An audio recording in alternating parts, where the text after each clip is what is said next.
We're going to get started in just a minute here.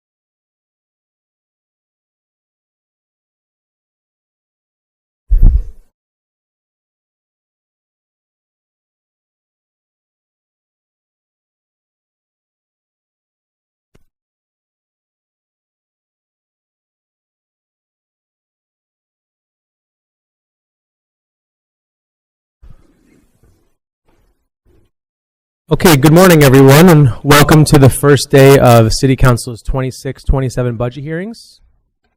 I am going to ask the clerk to please call the roll for the Budget, Finance, and Governance Committee. Councilmember Gruber. Here. Councilmember Martin. Here. Councilmember Smith. Here. Vice President Harris. President Melendez. Here. Thank you. Thank you, and thank you, Clerk Washington, for swapping seats with me today, Sure. helping my eyesight out. Though. I think I need a booster.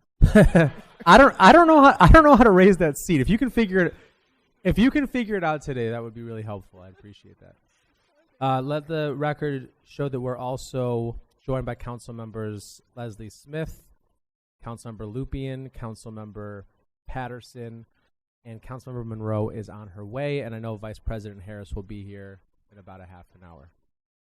So this morning and for the next 3 days, we will be going through the budget page by page, line by line, essentially. And thank you to XXI for streaming and making this an incredibly transparent process for the community. Let me start by offering my thanks to Mayor Evans, Deputy Mayor Burns, OMB Director Warren, the whole budget team.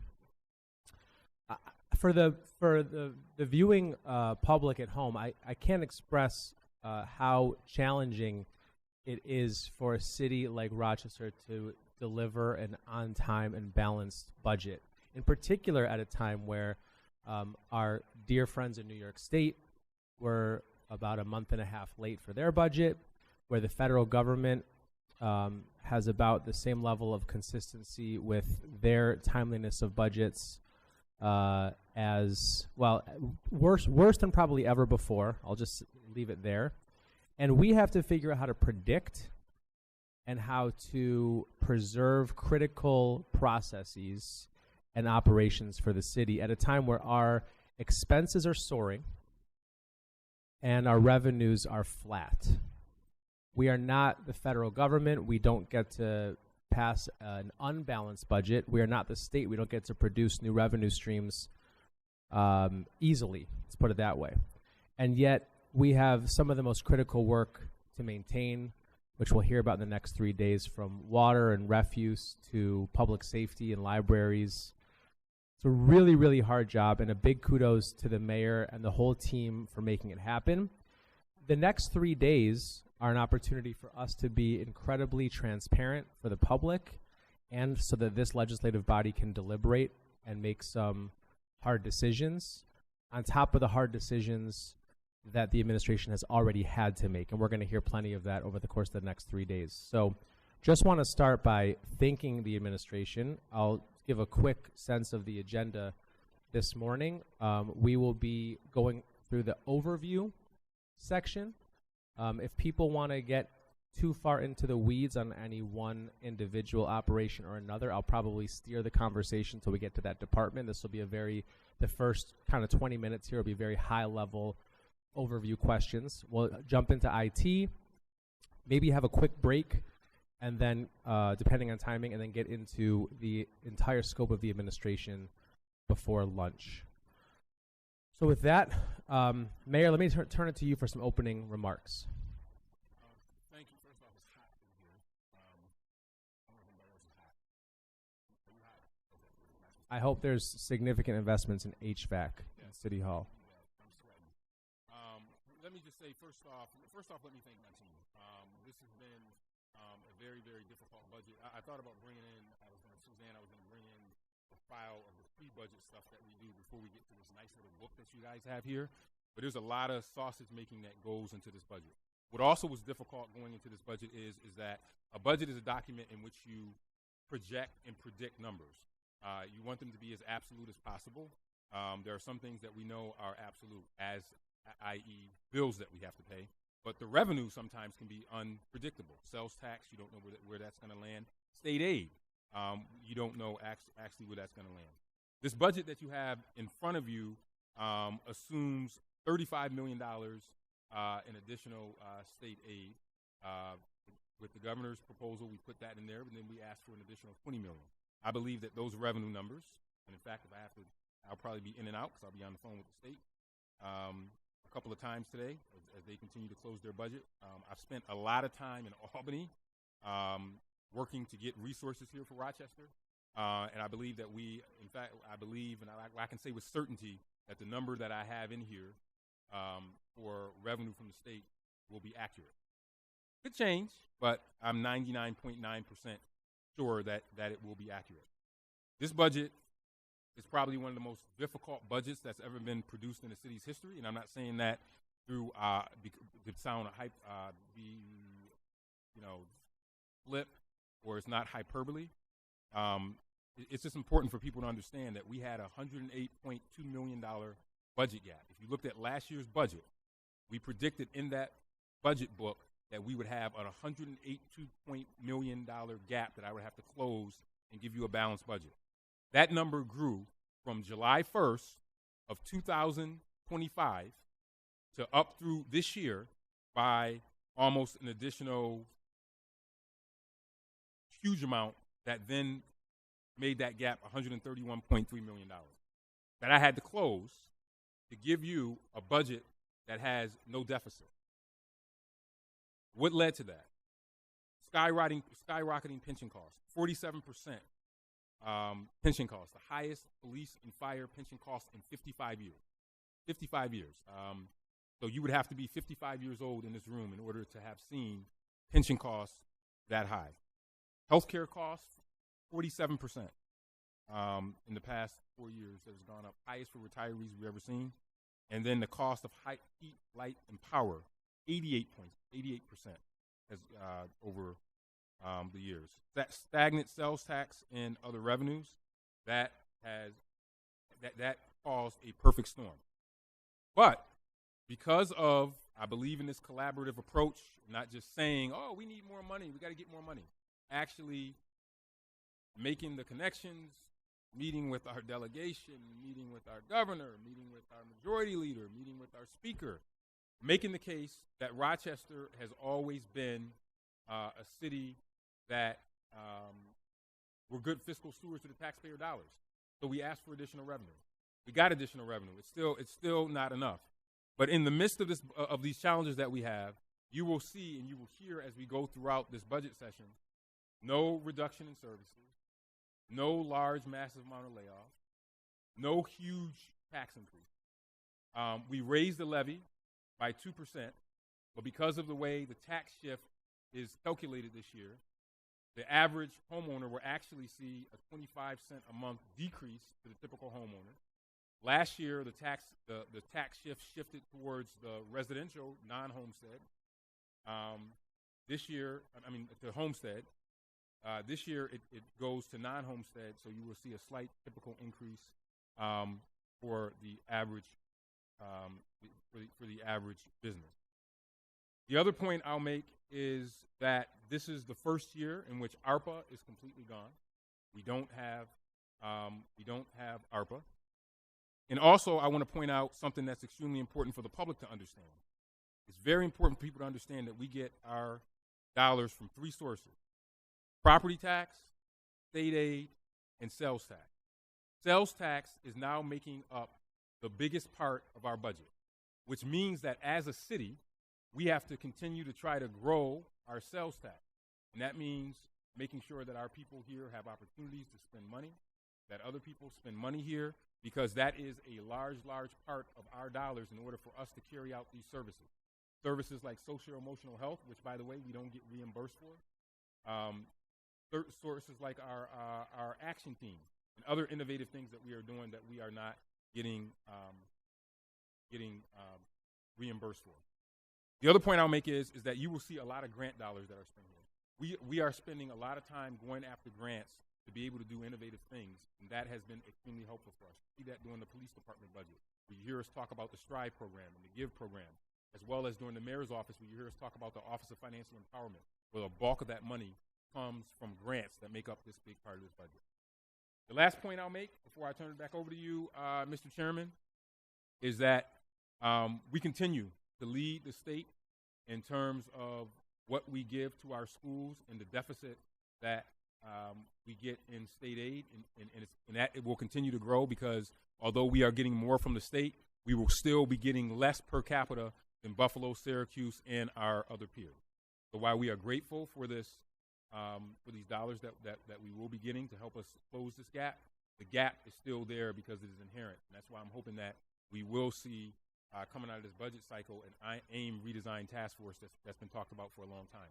But as you know, we still are obligated to give $119.1 million to the Rochester City School District, which we will do again this year,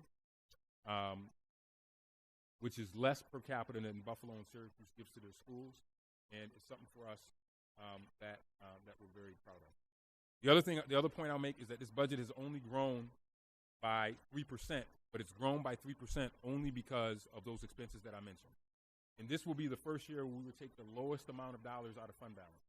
$250,000 when we're taking out of fund balance. The reason why we're doing that is because City Council has a fund balance policy that says that you have to stay at a certain amount, which I think is a wise policy, because it allows us to make sure that as we borrow and make strategic investments, that we save taxpayers money, because we don't want to have high borrowing costs, and we need to keep our bond rating strong.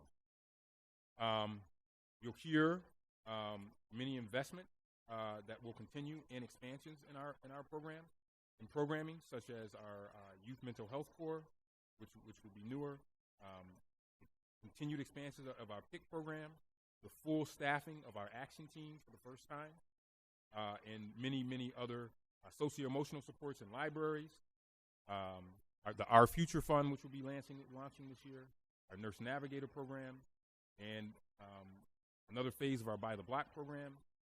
And so you'll be hearing a lot of this during the time. But I think overall, very, very tough budget year, but minimal impact to service, minimal impacts to employees. But next year will be even harder than this year. But we look forward to answering your questions. And anything that we cannot answer, we will not make it up. We will get it to you in writing. Thank you, Mr. Chairman, for taking this process. Thank you very much. And yeah, we have a really great system between the council staff, who I want to give a shout out to for all of their work and preparation and analysis here, and the budget staff of making sure that we get any unresolved questions answered very quickly. So anything that can't be answered in these sessions will certainly be answered in writing prior to our vote. Mayor, I want to start with where you started with the two biggest increases in expenses, roughly, pension costs and healthcare costs. If you would just explain kind of what the city's perspective is on how to control healthcare costs. Obviously, pension costs we have a little bit less control over, but healthcare costs, what strategies is the administration undertaking? Well, I think a couple of things, and I'll let the deputy mayor and the budget director weigh in here as well, is that we have to look to try to find efficiencies to the best that we can. Right now, Rochester has probably the best healthcare plan out of any municipality probably in the state. We're self-insured, but the cost for retirees has skyrocketed, and just about anyone that leaves this place will go on and be on the retiree healthcare plan at some point. We have not done a look at our healthcare plan in how many years, probably? So we've done no changes since 2009, which you know is not good. So we will be looking at any possible changes that we could make going forward that will save money while at the same time making sure that we still have a high-quality plan. We think that that is something that attracts people that want to work here at the City of Rochester, but more importantly, I think healthcare is so very, very important. And if you work for the city of Rochester, we want to make sure that you know that if you were to get seriously sick, or if you want to do preventative care, that you can do that without it being a cost to yourselves and your family. We want to keep that tradition going, but it will be important for us to look at that plan to make sure that it's sustainable.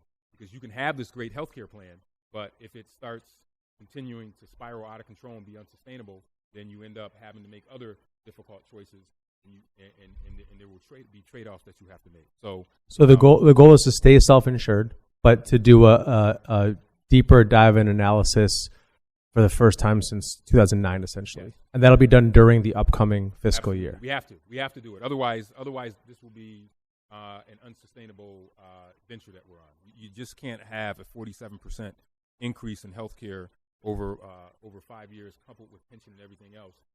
You know, your revenues have to match your expenses. If you keep having healthcare costs run away like that, it's just going to be unsustainable for us. So we're going to have to look at that when we look at trying to control those expenses. And we believe that we can keep the same level of care, but make sure that we control those expenses. And Mayor, the mechanism for that is through the kind of joint body with union representation, the administration representation, and Labor Management Healthcare Committee. Labor Management Healthcare Committee. As well as with our provider MVP. So it's a multitude of things that we'll have to look at. Got it. I would like to ask, just as a sense of a longer term follow up, just for some kind of sense of process and timeline for that, just so that we can be aware of what's going on. Obviously, those are negotiations that happen between the administration and the unions and MVP, as you said. But I think us knowing what the kind of trigger points are for decisions would be really helpful. Yeah, absolutely.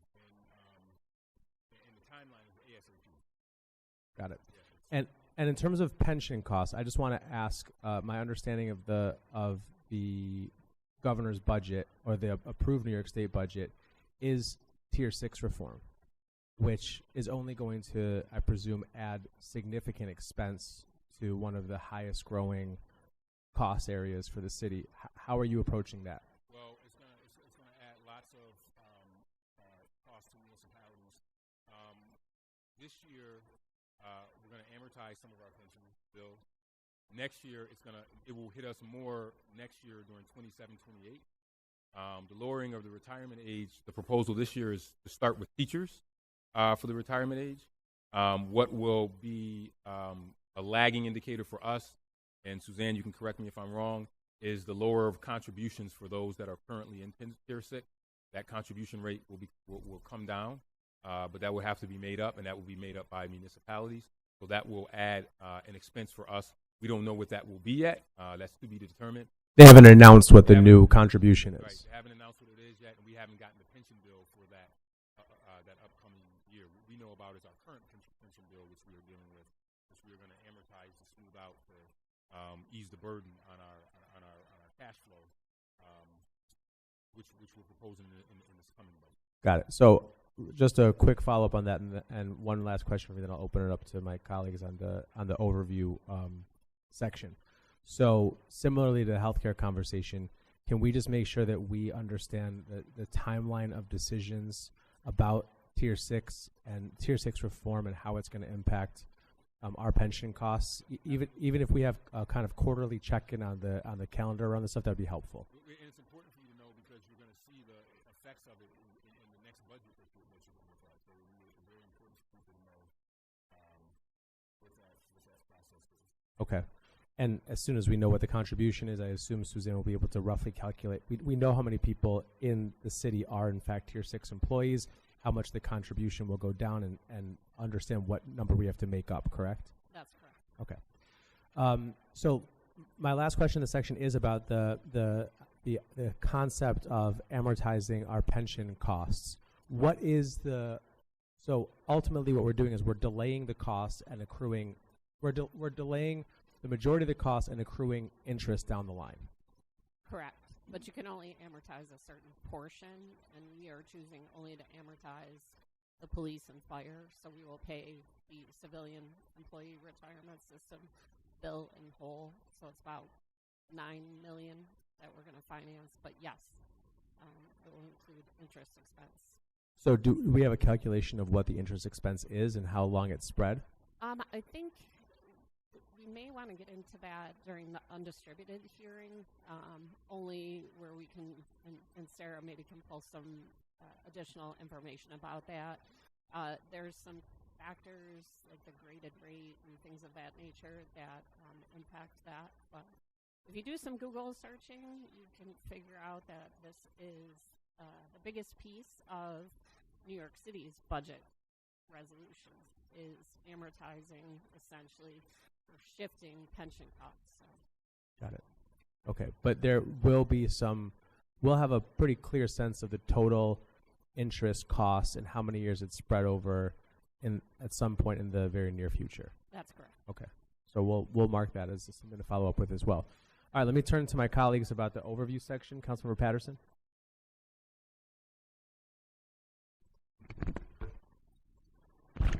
I have to say, I am more than a little concerned to hear out of the blue that we're looking at amortizing pension costs. I don't have much hair, but the little bit I have is standing on end. Can we get a little bit more explanation as to I get an idea of why, but I'm extremely concerned because this is usually a pay-as-you-go cost.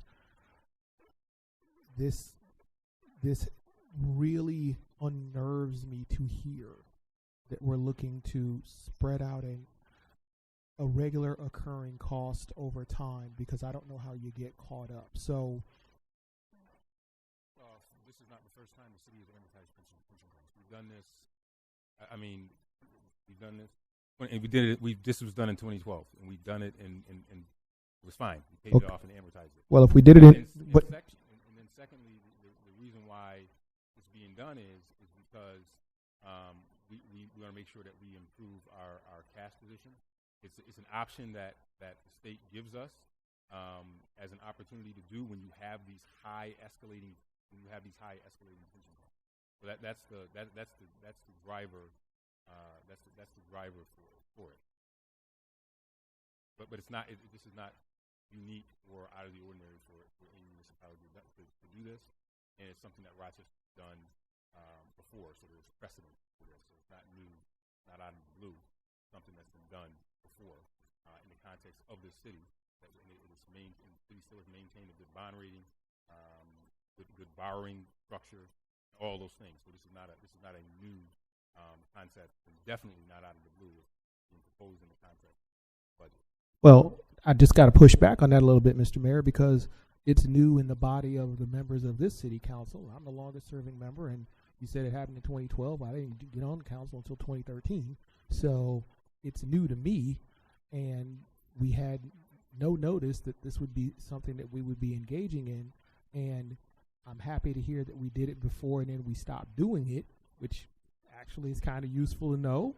I look forward to hearing the historical usage of this, how we did it before, how long this term landed, and then when it ended. So I think that would be very informative if you could share with us that history that you just made us aware of, that we've done this before, and here's how we did it, and then this is when it ended.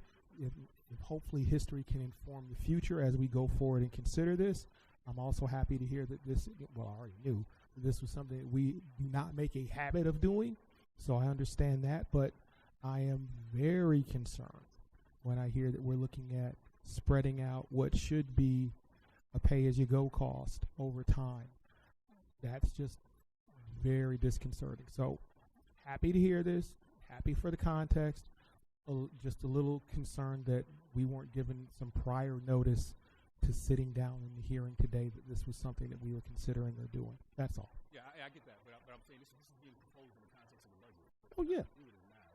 Well, and I will also say this is the time to have a conversation. And then secondly, I'll add that during all of our budget pre-session, I mentioned this in the budget pre-session. Well, I must have missed that part. I was sitting there, okay, but I guess I was the only one who missed it. Was I the only one who missed it? I did not miss it. It was talked about in the budget pre-session. It was clearly okay. talked about, as well as during direction that was taken that was given right in this room. Okay. Not a new thing that we're proposing right here. Okay. Suzanne, can you just speak to the spreading out and why we do that? I mean, it's not something that we like to do. Okay. But it's a mechanism that we have to have, and we want to have a balanced budget. I mean, I will say overall, our math does not work. Our expenditures are severely outpacing our revenues. And we have limitations on what we can collect and increase property taxes by. We're limited in what we get from state aid.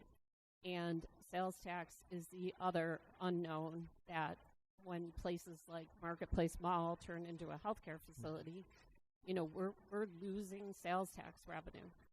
And when 1 of every 4 residents in the city of Rochester lives in poverty, they don't have money to buy things that generate sales tax. They have money to pay rent and buy groceries.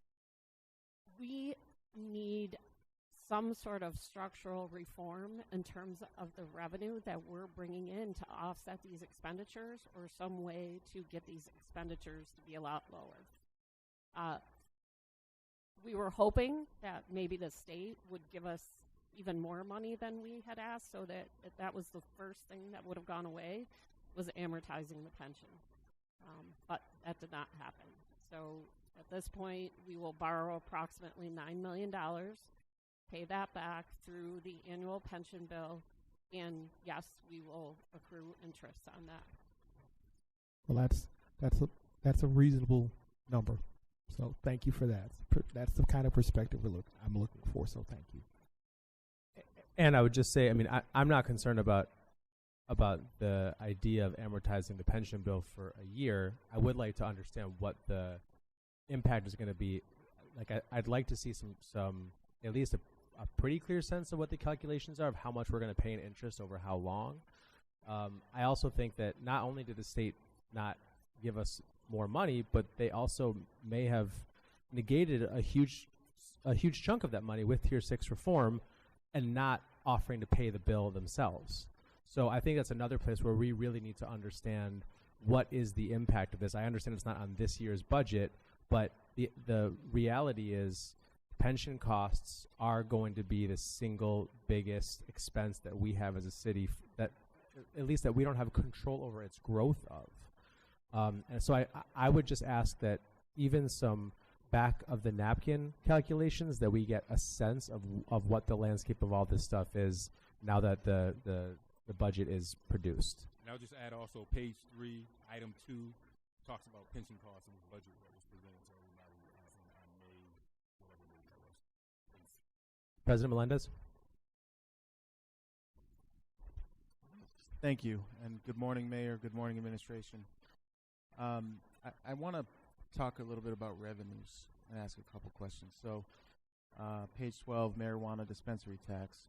Looks like we finally are starting to see some revenue come in, but it's still limited. But in terms of overall, when we receive marijuana dispensary tax funds, does that just go to the general fund, or how does that revenue? It goes to the general fund, but there's not much to write home about. So what page did you just mention? Sorry, page 12 of the summary section. The summary section. Summary section. Yeah. Exactly. We were hoping to see. We have some questions that I won't go into here about how this marijuana dispensary tax is calculated. Myself and another colleague in another town, we really want to dig into this. Yeah. Because we have a good amount of dispensaries in Rochester. Sure do. We are trying to figure out how this number is what it is. I mean, if you look at the 25 actuals, Mr. President, $266,436. A lot more people smoking weed. So we were thinking that we would get more dollars for that. And if you look, we estimated $450,000. Right. And that's even we thought that was even a conservative amount to estimate. So we do want to dig into that to see what's driving that and why the revenue is not running that way. Yeah, I guess I have the same question. I think it was 2 years ago, Town of Henrietta reported something like $1 million in cannabis revenue, and I'm trying to understand what the nuanced difference between us and Henrietta is. We certainly have more dispensaries than Henrietta. So, all right. So the next question is actually the following. It's on page 15 of the summary section, fines and forfeitures. I see a dramatic increase in the amount of fine revenue, forfeiture revenue, that we are going to intake this year as a projection. I believe much of that is bus patrol, but the other two that are cited in the highlights, fines for municipal code violations increased $800,000 due to increased enforcement efforts, and fines of $100,000 assessed against the ambulance contract. Can you talk about the first one, actually? Fines from municipal code violations increased due to increased enforcement efforts. What goes into that? Well, I think, and I'll let Suzanne and others weigh in here. I think actually making sure that we do what we say we're going to do for things that are out there, that we make sure that we try to collect those fees.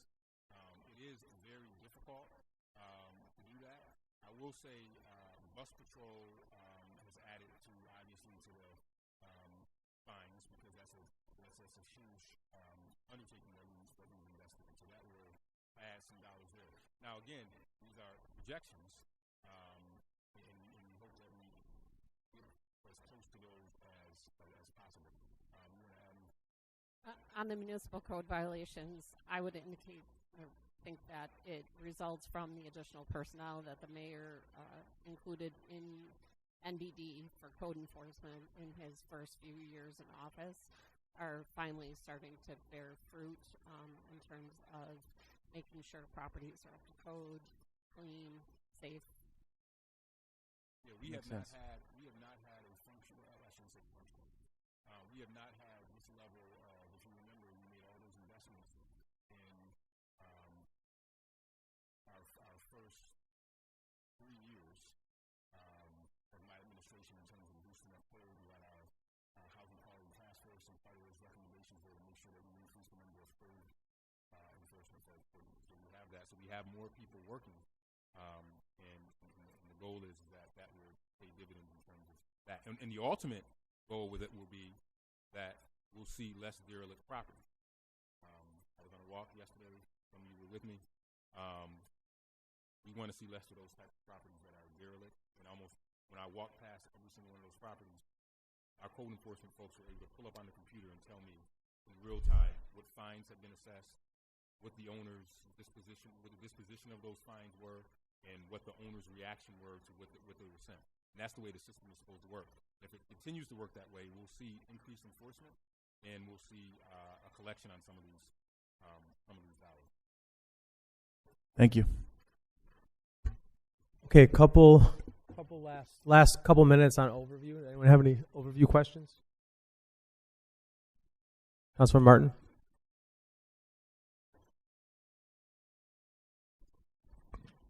So first, thank you, Mayor Evans and your entire administration for this budget and how thorough it is. I do have a few questions about input from community members. It is one of my favorite things you all do. I see the pictures of Suzanne and others in the community, so thank you for that. So can you talk to me about how the input from community shaped the creation of this budget? Yeah, great question. I'll start and I'll let Suzanne talk about her dollars that she has put in different places. We do a huge telephone town hall. That really informs a lot of the decisions I make, because you get such a broad cross section of people.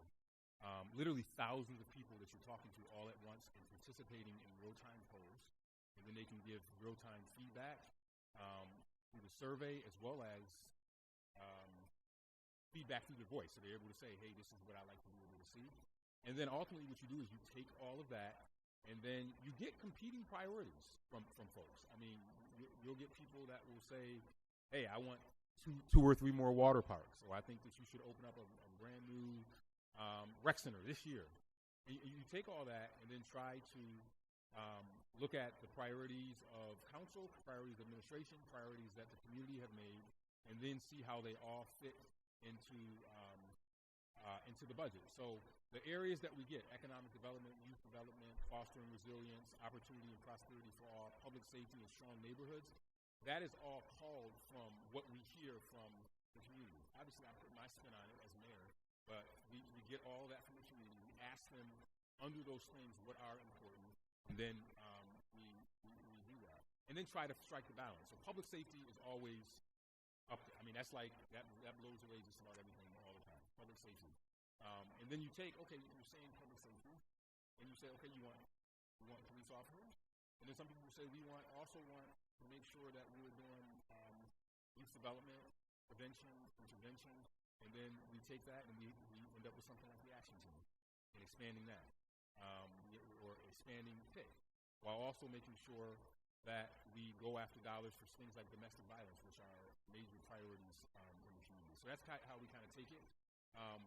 I love the telephone town halls because we really get a scientific sample of the broader community, and we're able to break out by which region, northeast, northwest, south, and east, how many people participated there, how many people were on the calls, how many people participated in the surveys, and we're able to do that. So that's the more scientific, hands-on talking to folks. And then the in-person, which I'll let Suzanne talk a little bit about. Still do the thing where you let folks put money in the Correct. How would you? We asked them. How would you spend the budget and actually give them fake dollar bills where they put their priorities there, and that's also very. I mean, we're essentially a back office function, so we don't have a lot of exposure to the public. And I have to say, I mean, I think myself and the rest of my team really enjoy going out to different areas, you know, the public market, International Plaza, the Fall Fest, and actually getting in front of people and answering their questions, getting their input, and then creating this report. And I'm kind of glad we moved this to way earlier in the year. We used to do this around February, and it made no sense because at that point, departments were already submitting their budgets. And so doing this like late summer, early fall really gives us the ability to create this report and share it with senior management team as they begin putting their budgets together. And we use this input to make decisions on what gets included. That's really helpful. Thank you. And in looking through some of the things that were priorities for people, once again, it seemed like other services, like you mentioned, water, libraries, were more of a priority than police services based on the input they gave. And people are recognizing, you know, safety includes a lot of the other things you invest in, youth development, housing, and all those things. So as you move to create the action team, more investments in the PIC team, are we seeing a reallocation of funds from policing into those services? Or like how are we balancing policing and the expansion of the other alternatives that you are doing a great job in creating? Yeah, I think you see a balance absolutely in those services, and I think when you have to look at the police section, sometimes when you see the numbers that you see around police, it's just because police are extremely expensive. That's one of our most expensive ones. I mean, remember, we pay a lot in pension costs there. It's also where we get a lot of the grant dollars from, so a lot of you can actually extrapolate out if you look in the police budget, hey, how much of this is coming from grants? So a lot of it is dollars that we get from other places, as well as just the nature of police. It is expensive to have a police, so it's more expensive to have a police force. Any city across the country, one of their largest expenses will always be police and fire. It's just the nature of the business because of the nature of what they do.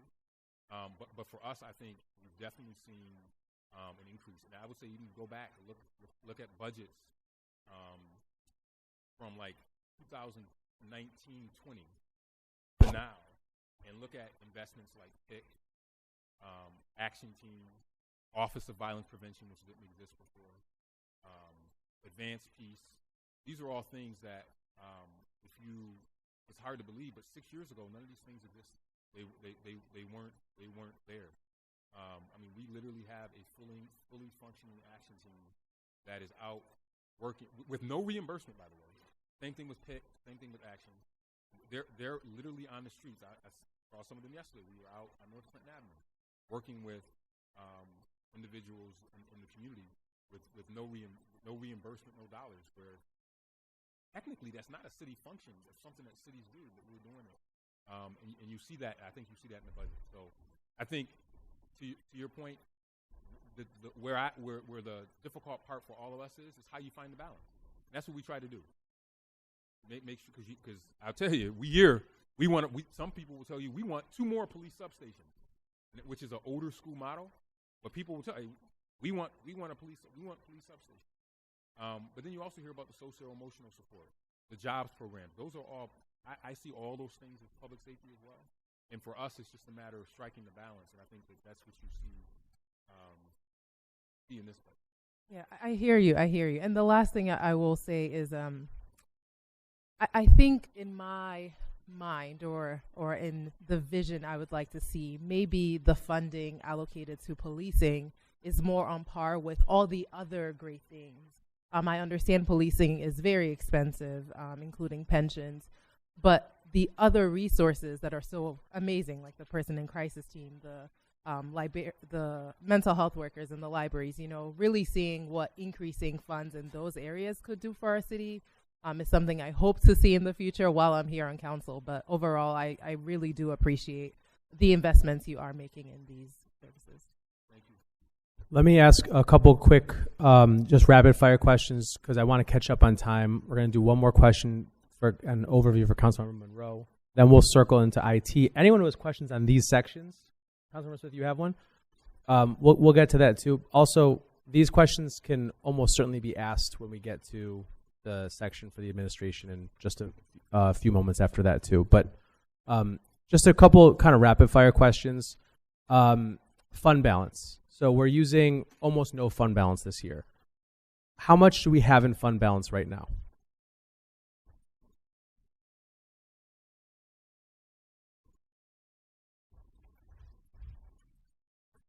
So as of June 30th, 2025, we had $80.8 million in fund balance. To balance the current year budget that we're in, 25-26, we used $26 million. That would put us at $54.7 million. We're hoping to restore at least $8 million of that, but to leave us with about $62 million as of June 30th. And the council policy is 12.5%. Correct. So I'm not good at math, despite where I'm sitting right now. What is 12.5% of our $700 million? Of the new general fund budget would be 68.7. Okay, so we're right at the limit. Unlike our friends at the city school district who have a fund balance of $320 million, we're right at the limit of what we can and should spend for fund balance. Actually, below it. And what is more problematic is that our third quarter projection assumed the sale of school 2021. Yeah, and so not recognizing that revenue this year will cause more of an issue. So we need to get that put the $8 million back in order to be at our policy. Yep, and, Yes. and it will be put back through any means necessary, which means that it will affect departments. Got it. Suzanne, will you just make sure that we have those precise numbers? Because I'm sure council members want to see where that is. And I'm not recommending this. We could always waive the fund balance policy, but I don't recommend that. Correct. Oh, thank you. I don't recommend that. Suzanne, just one more time on the record, the fund balance currently, and then what the 12.5% this year would be. So these are estimates because they're based on a projection. So June 30th, 2025, we had $80.8 million in fund balance. We used 26.1 to balance the current budget. We're hoping to restore at least $8 million of that, which would put us at $62.8 million. My second rapid fire question: our utility gross receipts tax is up 26%. Is that just a product or projections? Is that just a product of RG&E being incredibly high across the community? Yes. There's no other. Along with our bills. There's no other math behind that. It's just No. high energy it's costs. Just seeing what's coming in and revenue, and RG&E had a huge rate increase in front of the Public Service Commission as well. Again. Yeah. But although they did not get the huge rate increase, they got a partial temporary one. That's reflected in here. Okay. And then lastly is just can you give me the mayor already said it in his intro. I just want to make sure that we have full clarity on this. The overall impact on the tax increase this year for in terms of what the rate has changed to, how much we increased the levy, and what the average impact of a household is. Yes. So if you turn to the budget at a glance page, it's in the introduction section. So yes. Yep. So the typical homestead burden on the property tax side should actually go down a little less than $3. That's for a typical house assessed at $145,000, and that's essentially because of the tax shift. The typical non-homestead burden will go up $768 for the year. The increase in the tax levy was 4%, which is within the tax cap calculation, and nothing close to what our neighbors to the west were anticipating. Okay. Thank you. Councilmember Monroe, followed by Councilmember Smith. Looking back to page 15 for the fines and forfeitures, there's a small amount here, $15,000 anticipated for red light camera violations, and so I'm just wondering where those cameras are. No cameras. That's old. That's residuals from Correct. The collection agency that we use is still collecting on us. Thanks. From 10 years ago. Yeah. Oh, wow.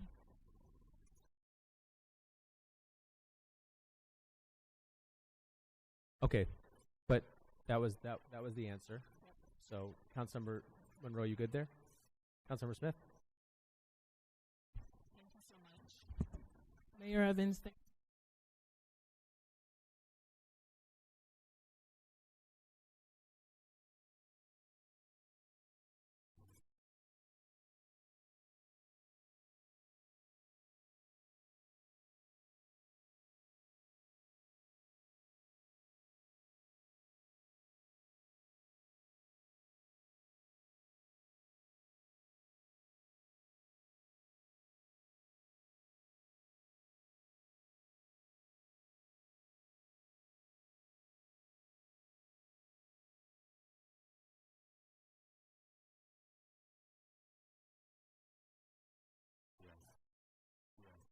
Great question. I think it addresses it in many ways, in creative ways. One of the things when I was in 14621 yesterday, I felt good about.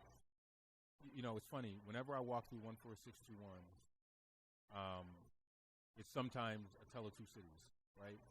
I'm speaking to folks that were a part of our ambassador program, where they are on the streets trying to work with people who have substance use disorder, working to get them in the job. So I see that, and that's an investment that's reflected in this budget, as well as that we're going to continue with our ambassador programs. You see the new housing investments, which we're going to continue to do. We're doing by the Block 3, as well as our investments in affordable housing. True North is going to open up this year. That's in 14621. We're able to see that. But what else I saw, too, was a lot of challenges still with the opioid issue. I used to talk a lot about gun violence. I still talk a lot about gun violence. Gun violence is probably still a top issue. We're at the lowest rates that we've been in decades, right? But we still have, Rochester still has the highest number of individuals outside of the Bronx, New York, that are overdosing and dying on a regular basis. And I see that happening in 2 districts in the city where it hits very hard. First off, it's Monroe County. It gets attention in the city. But in the city where you see this hitting the hardest is in the Northwest District and in the Northeast, the 14621 area. And I think that's a challenge that we have to face. And you see a lot of that investments in this budget. The city is not responsible, for example, for homeless outreach, but we fund in this our action team, We fund our homeless outreach team and our PIC teams, all through the Department of Recreation and Human Services, who actually go out and connect with partners to try to change what we're seeing there by giving people hope. And not just hope. Hope's not enough. Hope is just like a word you say. We also try to tie opportunity to it. That's what you see here, I think, in a lot of these investments that are encapsulated in this budget. And I think the numbers don't do it justice, because if you can get 4 or 5 or 6 people, life change, you're actually changing hundreds of people, because they may have come from a family of 4, and then you have that multiplier effect, and then they're doing they're helping another generation. So I'm glad that we've been able to include this stuff in budgets that weren't there 20 years ago, but our world has changed 20 years. So I think you see stuff in here that we just would have never do. I mean, we have social workers in our libraries, which, I mean, I would have never when I went to the library when we were kids, and most of us, there were no social workers in the libraries. You just didn't have to do that.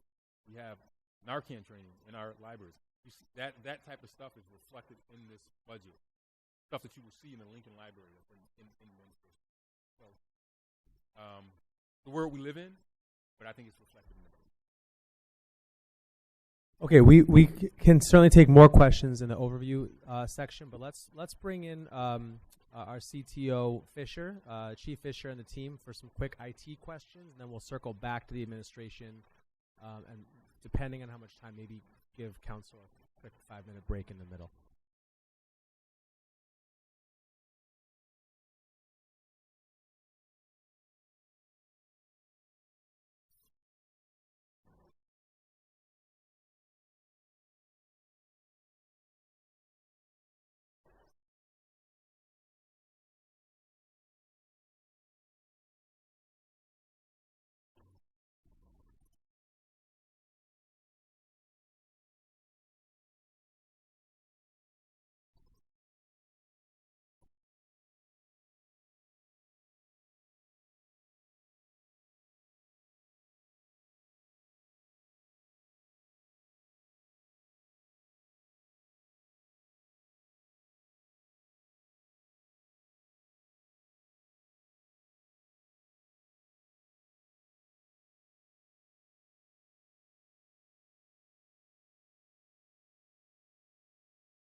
Ms. Fisher, would you like to give any introductory remarks and introduce your team?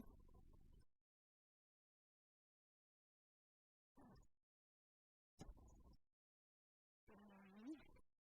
Yes, I'd like to introduce my team. I have most of my leadership team here with me today. So, sitting right next to me is Joe Rossi, who's my Chief Information Security Officer.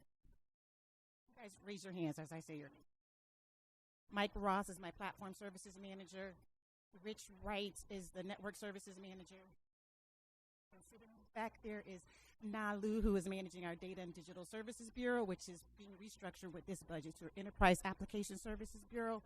And absent today is Ethan Hargather, who is my Client Services Manager, and he's out sick today. And my project manager, Tracy Van Tassel, who is at Lead on Leadership Training. And I just want to say that this was actually, of course, it was a very challenging year to work on the budget, but my team was so awesome. They did an excellent job in making sure that we remain fiscally responsible while still keeping critical IT services available to the city. So I'm really, really proud of them, and we could not have done any of this without our budget analyst, Christina, who is super awesome.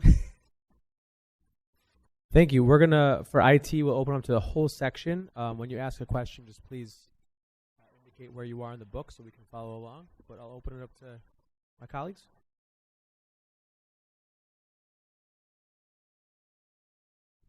Councilmember Monroe.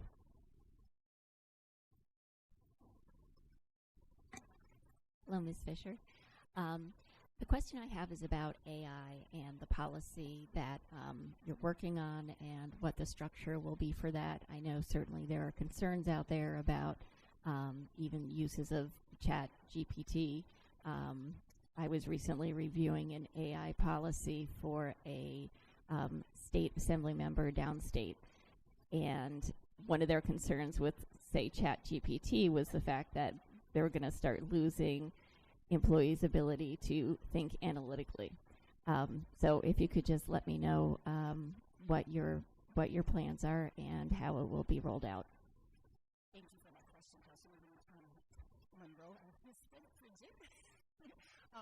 Yes, so that AI is, of course, it's a real concern in the IT world right now. While it does bring about a lot of productivity, it also raises a lot of questions around people's ability to think for themselves, like you said, and also there's sometimes a lot of bias in the models behind AI. And so we have been really trying to make sure we have a really solid foundation before we roll out any big AI initiatives. And so we shared with you guys, I believe, our AI policy, which we are already working to revise because we, in talking with one of our, I think it's our budget equity officer for DHRM, she pointed out some concerns she has around equity. And so we are collaborating with HR to make sure that we have the ethical components of the AI policy in there. And we've also been collaborating with the law department to make sure the legal parts are there. But we do have our AI initiative is one of our strategic initiatives for this upcoming budget year. And I'm going to let Joe Rossi, who's been leading that initiative, add a few things else that we're doing regarding that initiative.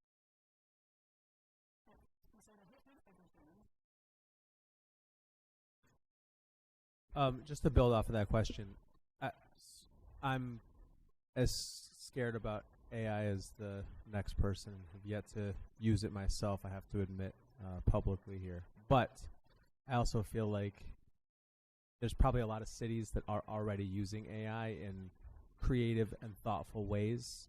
And in a year where we're constantly concerned about money and costs and all sorts of other things, I'm assuming that there's some pretty easy best practices for us to pick up from other communities. So is the purpose of that last initiative you were talking about, Chief, will there be not just an AI policy rolled out this year, but also the beginning of utilization of AI in certain departments? Yes, so we do have a small amount budgeted for AI this year for, I believe we have Claude AI and Microsoft Copilot that we're going to be rolling out to a select group of people this year.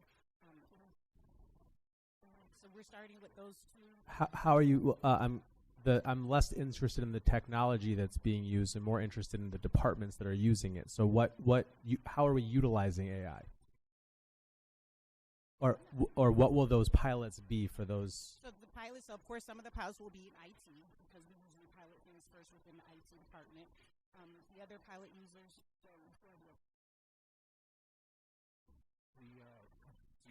The first departments will be the law department and select members of public safety, starting with 5. Got it.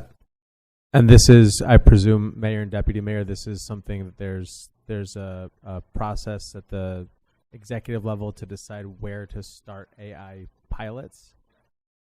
Why those places?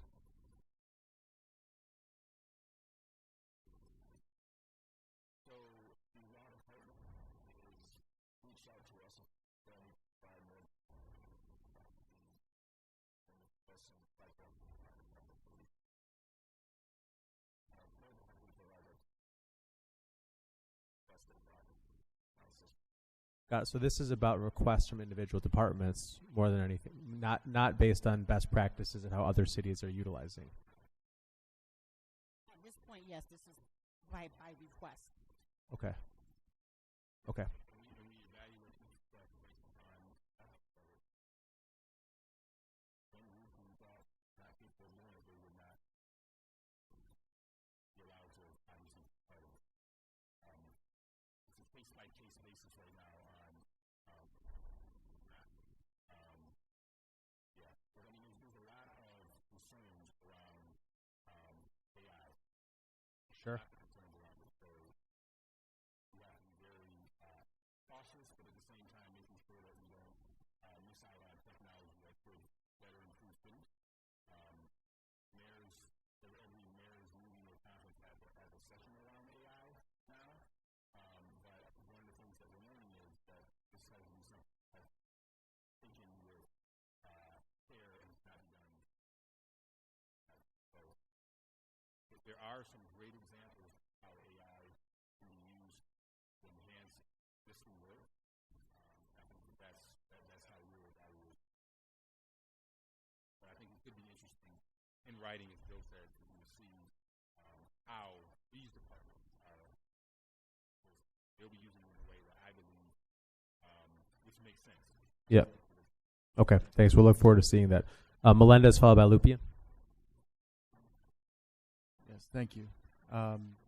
So I have two or three questions. So page 5 of the IT section talks about year-to-year comparisons. And one of the changes was around Data and Digital Services Bureau being reorganized. And I understand last year we approved a chief data officer and there's some integration that's happening. But can you talk about how the data office now continues to collaborate with IT and what that looks like? Yes, thank you for that question. So we collaborate really closely with the data office. While they are physically located in the same space as us, that allows us to collaborate on a very regular basis. So I meet bi-weekly with the chief data officer, and we talk about a lot of different initiatives going on around the city concerning data and IT. So the data office, before they existed, before we brought on the chief data officer, IT department was responsible for data analysis, data quality, data governance, all those types of tasks. And now with the existence of the chief data officer, those functions have moved over to the mayor's office. And so now that's allowed us to restructure the Data and Digital Services Bureau to focus more on enterprise applications such as M4 and provide more system administration support and support of our legacy systems and modernization of those systems and training and process automation. So that team would now focus more on that. While IT still plays a very critical role in data, we do provide the infrastructure for data. So if you think of it as the common analogy we like to use is like the water and the pipes. So the water is the data, then that's the data going through the pipes, and we need IT to make sure that the pipes are available, that they're working, that they're secure, so the data can pass through. So we still manage the infrastructure while data office manages data quality, data governance, data literacy.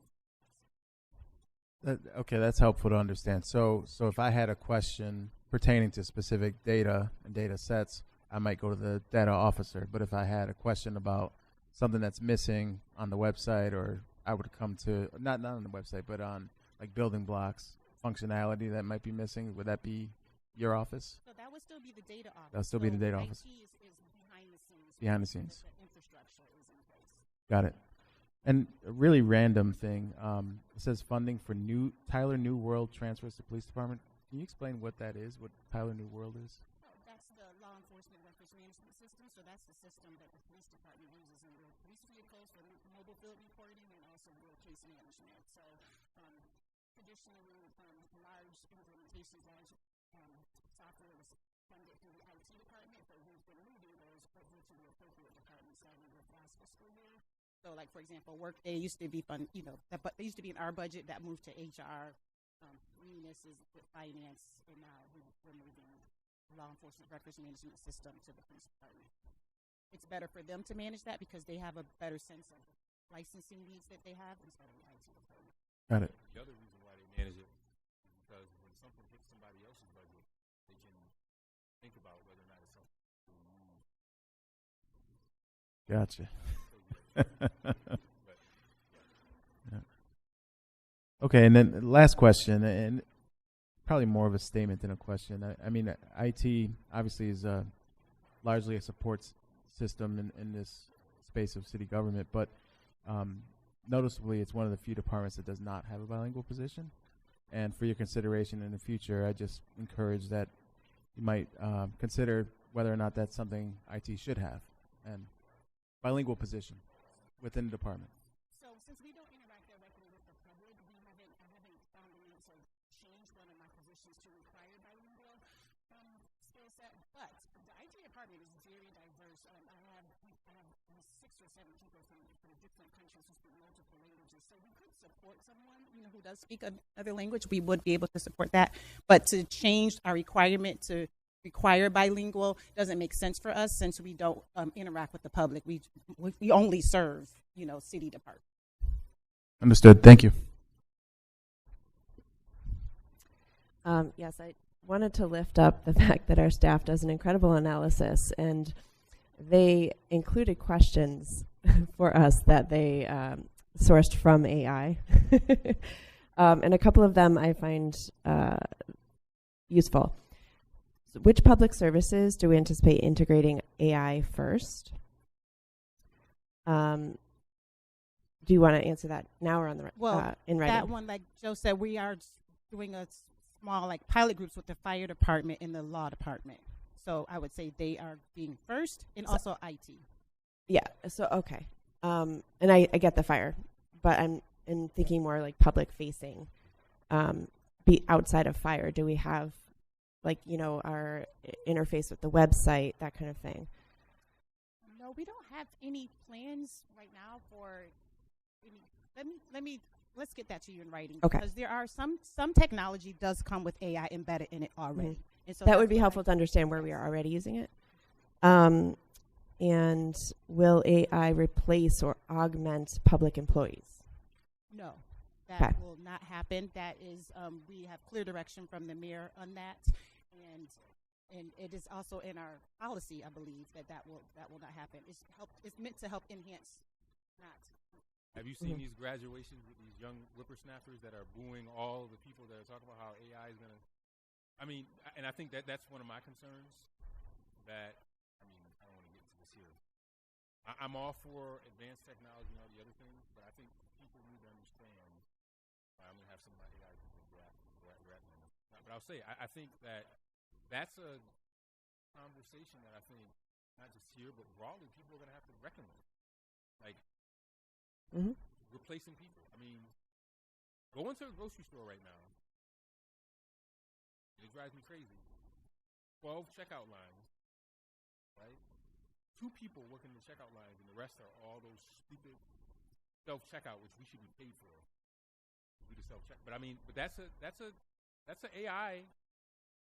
That's a consequence of AI, and I'm not making an argument for it being bad or not, but I think that's a concern and conversation that I think in these budget hearings we're actually going to be having more and more conversations with. There was just a huge conversation in the community as a community forum about autonomous vehicles and whether or not that's going to replace people. So I think that question is actually a good one, but we can say right now not.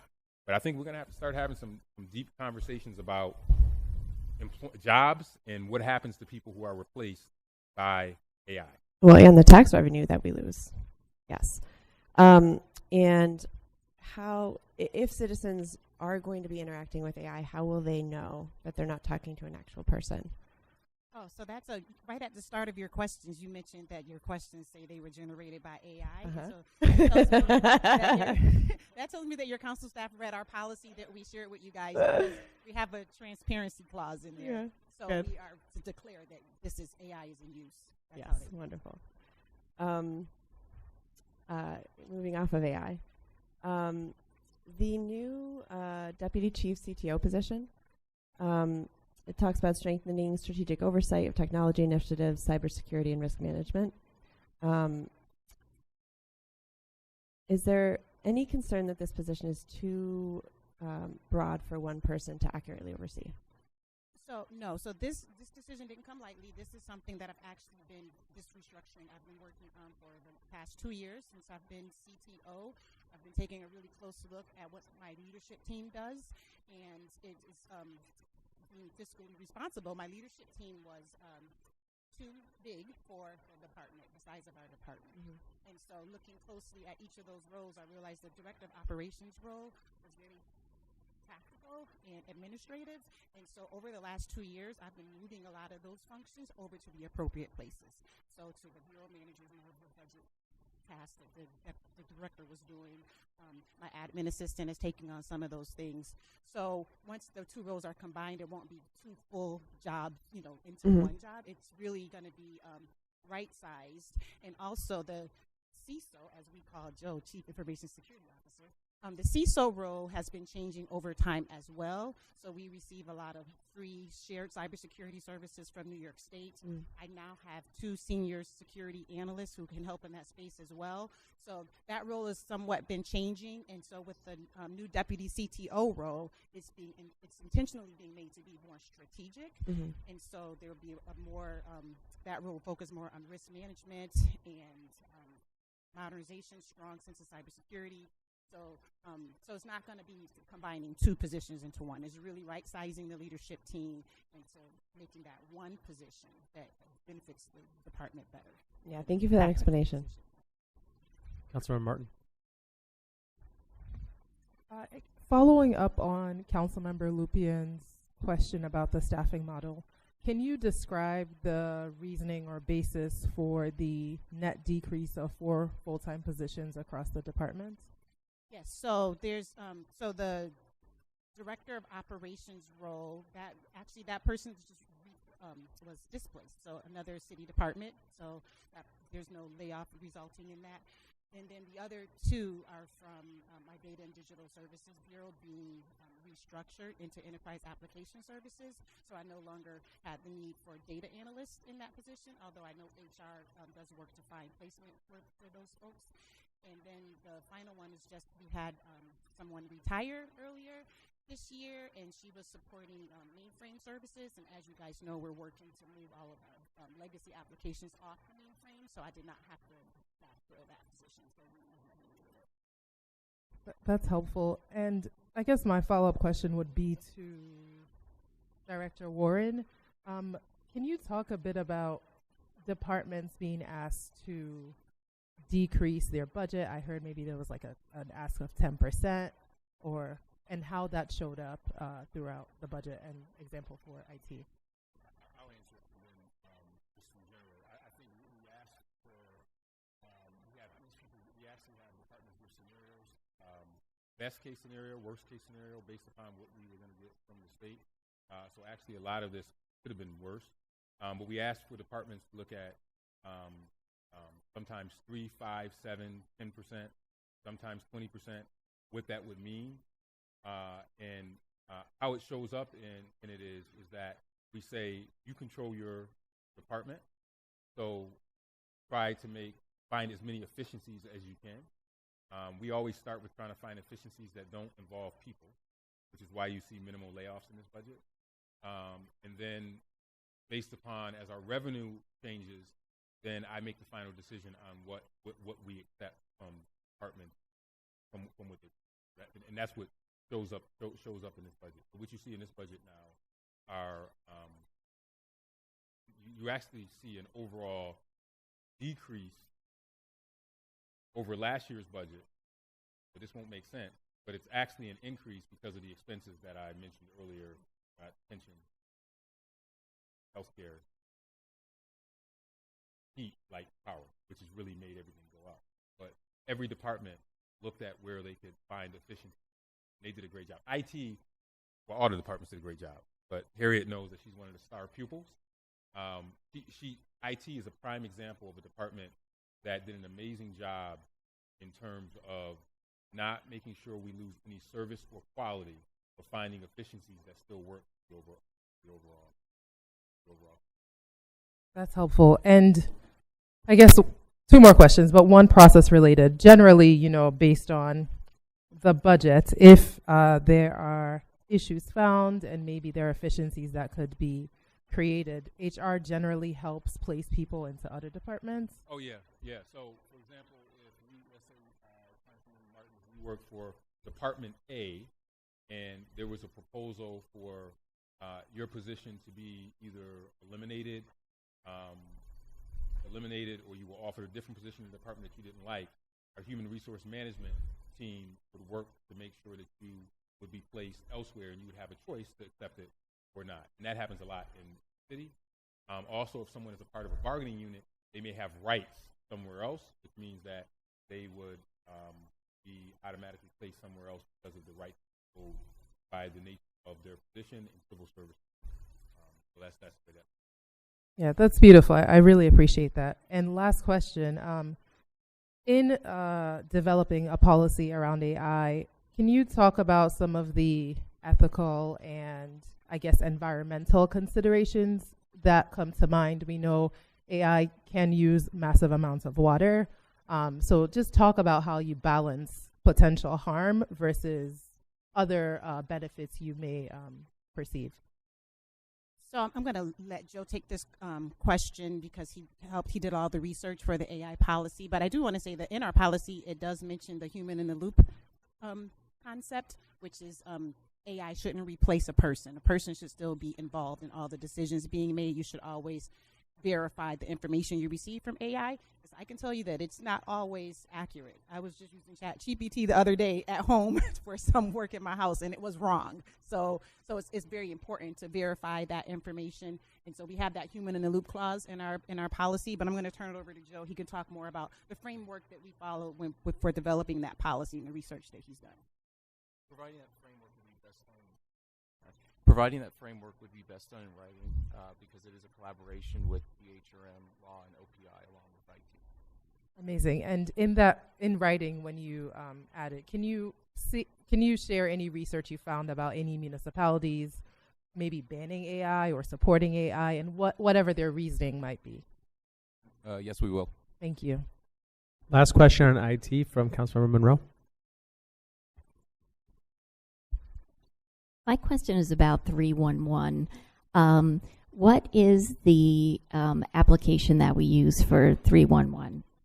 So 311 uses Verint. So it was initially Lagan that was implemented many years ago, and that company was bought out. So it's now Verint. So it's the same system that they've been using since 311 was established. So then that's set up and it is able to communicate with other departments and what systems they have as far as.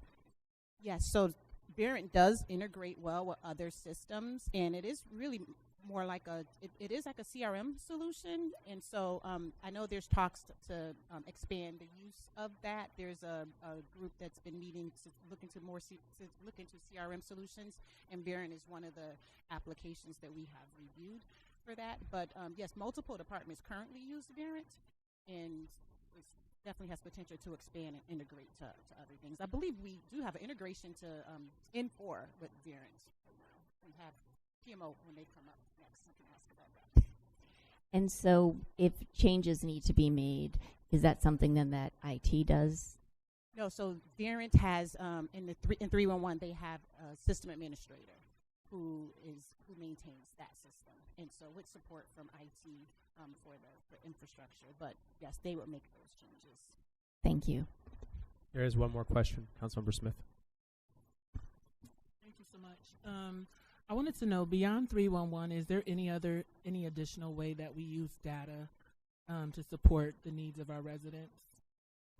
So I'm going to let the data office, because we did, even though we have it in our budget right now to officially restructure our Data and Digital Services Bureau, we have soft launched that this budget year. And so they have taken over pretty much all of the data use cases, I would say. Data quality, data literacy, how we use data, dashboards, all those things are now coming from the Chief Data Officer. So he can speak more to how we use data. We can hold that question for the next section. If there no Council Vice President Harris, welcome. Any questions for IT? Okay, then thank you, Chief Fisher, and the whole IT team. We appreciate it. Council members, why don't we just take a quick leg stretch and bio break, and we'll start with the administration at 10:30 promptly.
Okay, we're going to get the show started again in about a minute.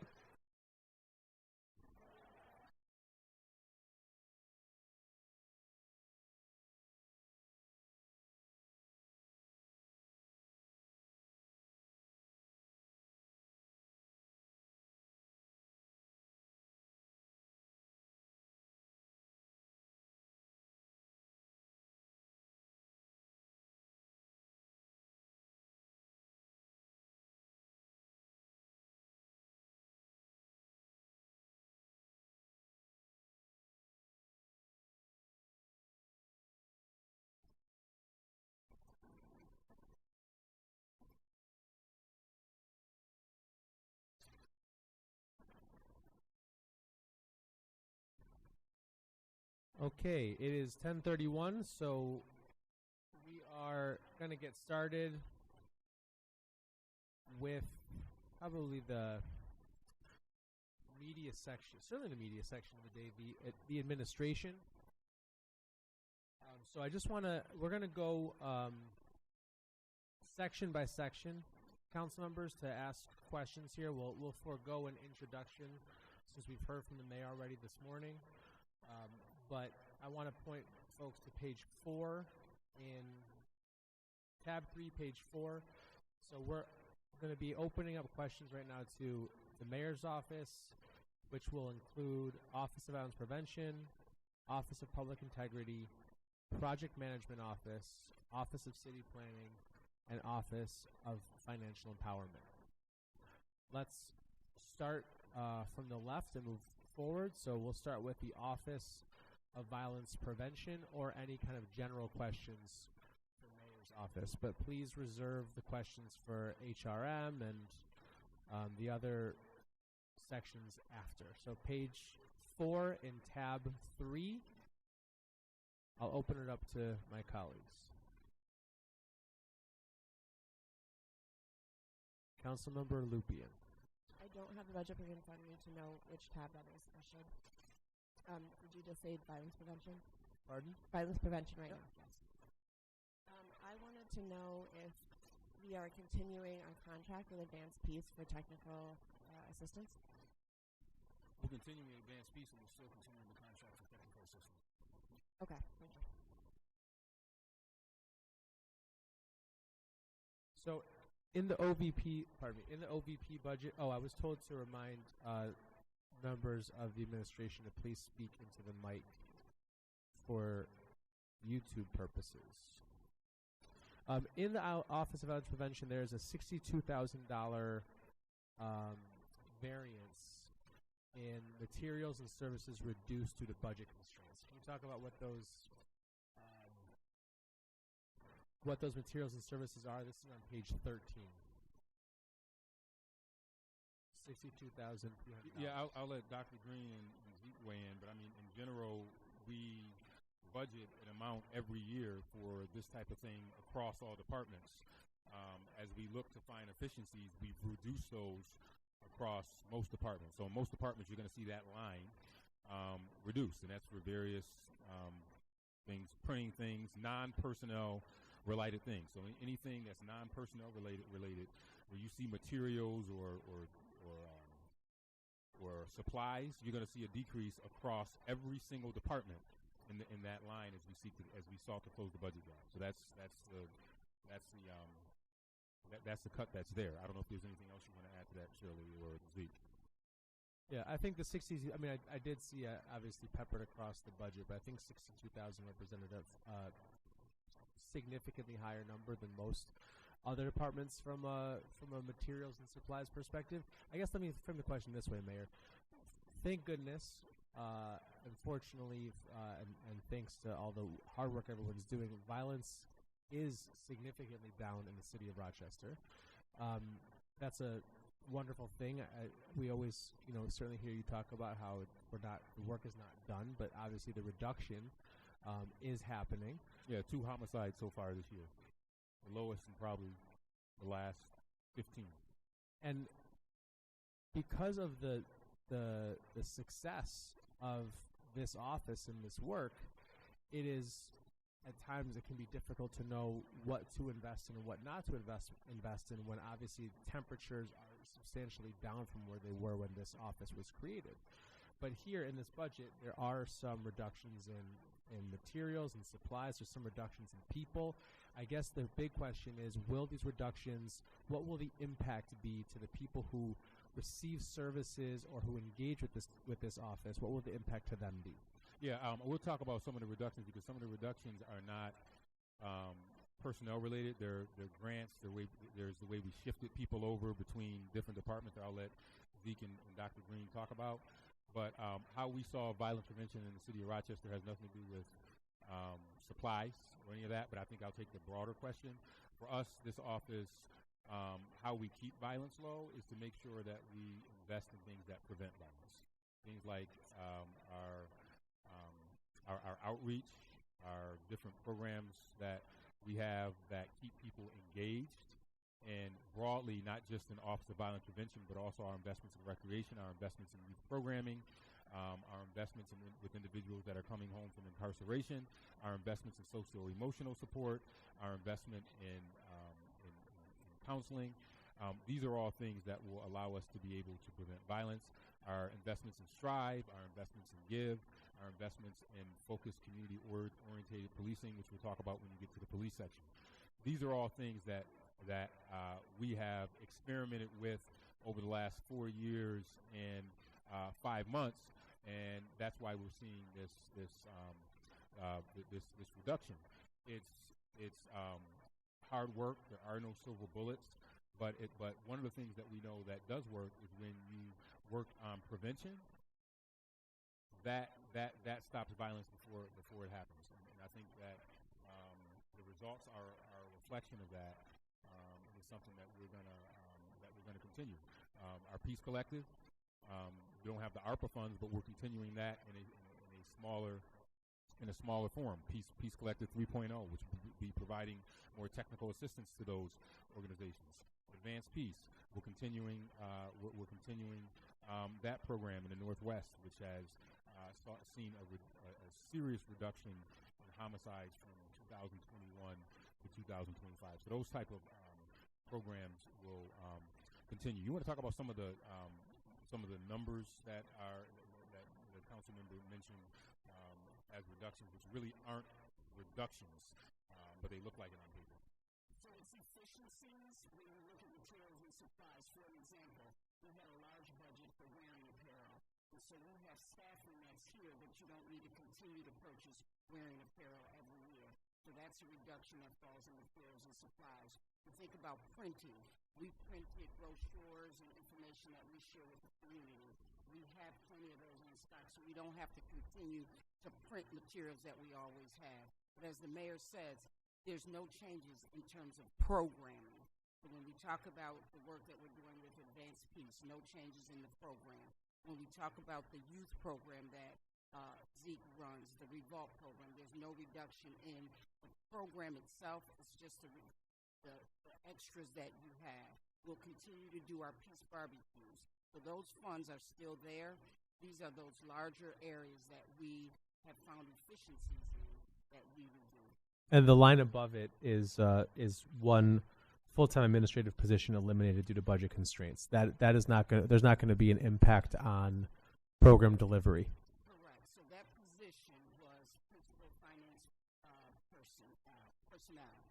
That position primarily supported the ARPA funding for Rochester Peace Collective.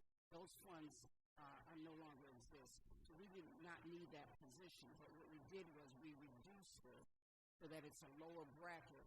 Continue to support Office of Violence Prevention, the purchasing contract. So we had two positions that were solely supported of the work that we were doing with Rochester Peace Collective around contract, invoices. We reduced one of those and we lowered one bracket. Okay, thank you very much. OVP, PMO, Office of Public Integrity, Office of Planning, Office of Financial Empowerment, or Mayor's Office generally. Council Vice President coming down the list. Thank you, Chair Gruber. I'd like to say thank you to the administration first for this comprehensive breakdown and how I can appreciate the changes that I see here, the variances that kind of reduce your overall budget. I do have a question on page 12 where it says Living Cities grant does not reoccur, where it's reduced by $68,500. And if you can tell me more about are you delivering the same service, or is there a reduction in that program? How do you deal with that after you no longer get the grant? Is my Angela here? Yep. Hey there. So that was a one-time grant that we received maybe 2 or 3 years ago, and so that was just money that has continued to carry forward as we've been executing those programs.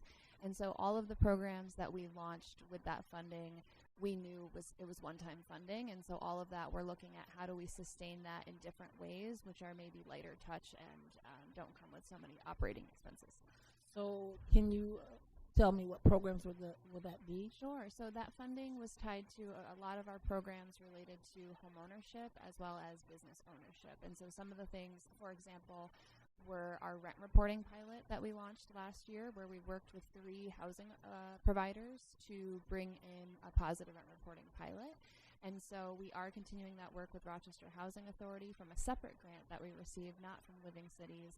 And we're looking at how to really operationalize that within our neighborhood and business development team, and that would have no cost related to it.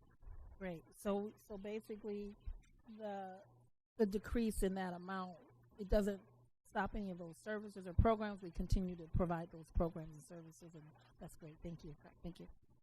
Councilmember Leslie Smith. I'm going to try to be clear. I have a ton of questions that have been piling up in my head. I didn't have a chance to speak during the overview. I do want to thank this administration for putting together this budget in such a very difficult budget year. Running a nonprofit organization, I understand how difficult, and that's only a fraction of what this administration has had to manage. So I did have some additional questions about fund balance. They're not really for all of these departments, but the administration overall. Mayor, you had spoke to this being the year that we've taken the least amount out of the fund balance, but previous year we had to take out $26 million.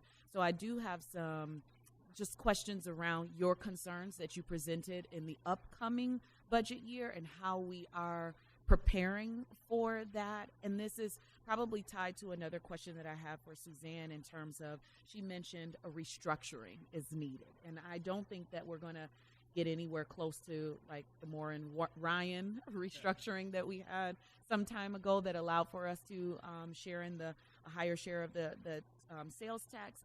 But what does that restructuring look like, and how is it going to help us in future years? Well, I think a couple of things. One of the proposals that me and my Big Five mayors will be working on, even though I think that I'm going to encourage them to work on. We've had conversations with this, as well as some of our delegation folks. Is one, we need to relook at the way the AIM formula is calculated. Rochester still has one of the highest child poverty rates in New York State. There was one time 2 years ago we got a one-time payment of $25 million for poverty. I believe that should be factored into our AIM payments. Period. I mean, we have to do things that other cities across the country, other smaller towns, don't have to do. So how do you restructure the funding formula to make sure that we are getting more dollars driven to us as we try to offer a lot of the things that are in this mayor's office area? I mean, these things cost money. These are things that we don't get reimbursed for. The PIC program, for example. PIC, we offer this service and we get no reimbursement for it. There's been talk for years about us trying to get legislation to get Medicaid reimbursement for all the PIC services that we offer. That will make a huge difference for us. The other thing is that New York State, all of us have been in favor of making sure we make pensions structured in such a way that will make people want to be able to work in government. But New York State really needs to bear more of the burden that they give us on pensions. I would like for them to cover all of it. I don't know if that will happen, but that restructure would really, really help us in terms of easing up some of the revenue that that we're seeing that's there. And I think that those things taken together could result in major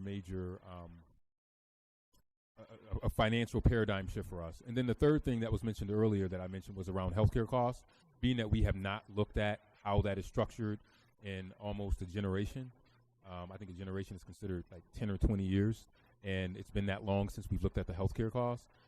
That's something else that we have to do. So I think you taking all those things taken together, that could allow us to see a change in terms of our overall financial picture.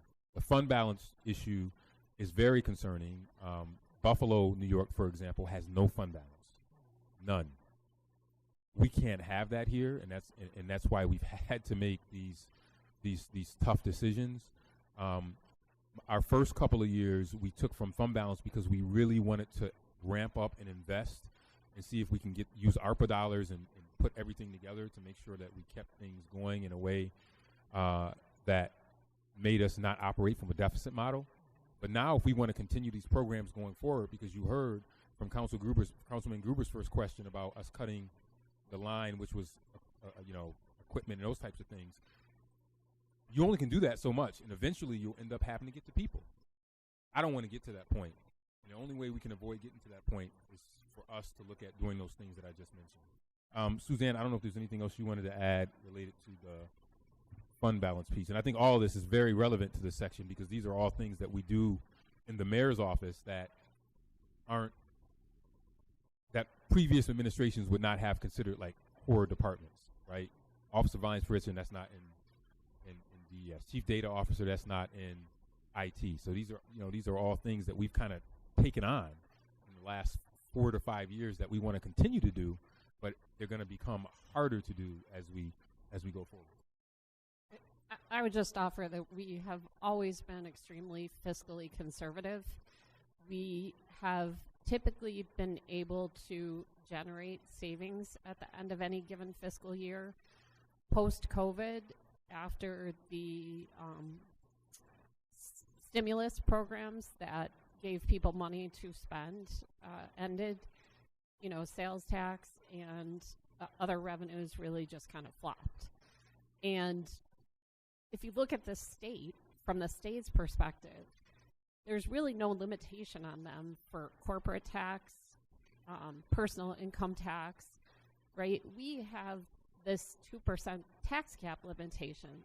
So we can only raise property taxes a certain amount without getting your approval and without driving people out because of taxes being too high. So just fundamentally, we have to get to the point where our revenues exceed our expenditures. I don't see that happening with the structure that's currently in place. So the only option we have is to lower our expenditures. And that creates some unpleasantness. Yeah, I do believe that we are carrying really a disproportionate cost as it relates to poverty. The city is the center of our county, and yet we have the most tax-exempt institutions.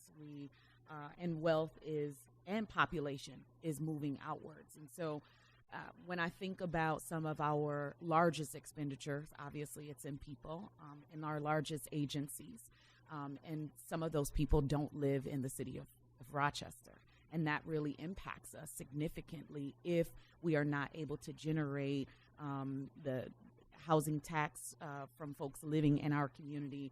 And so I'm just wondering if there are ways in which we can even reinforce that. How do we is there a plan or a strategy to bring people back to the city of Rochester, to live here, to work here, to play here as a way of generating or increasing without having to raise the levy itself?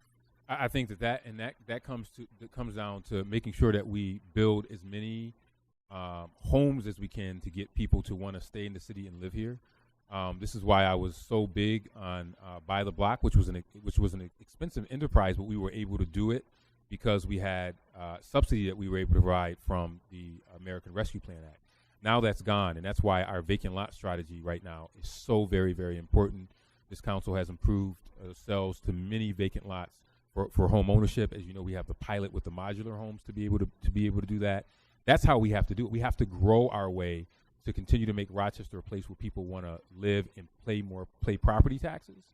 But the other piece of that is that we also can't lose sight of the larger macroeconomic environment that we're living in. And what I mean by that is that the stuff that's happening at the federal level really trickles down to us, and we don't realize it until we look at the sales tax revenue. But we're feeling it. I'll give you a prime example, and this may seem like it's not related to us, but it's just all related. Strong Museum has seen some of the lowest people from Canada come in to visit to spend money on items. Why? Because of the posture that we see at the federal government. Tariffs have taken a bite out of what people are spending and what they're buying on. The cost of utilities have gone through the roof, so that leaves less discretionary income, so people aren't spending as much. My first year as mayor, I thought I hit the jackpot because we had stimulus dollars that were being spent. We had ARPA, and it was my first budget probably was the easiest budget I ever did because we had all these dollars that were there. Now they're gone, so we have to continue to try to find creative ways to do that.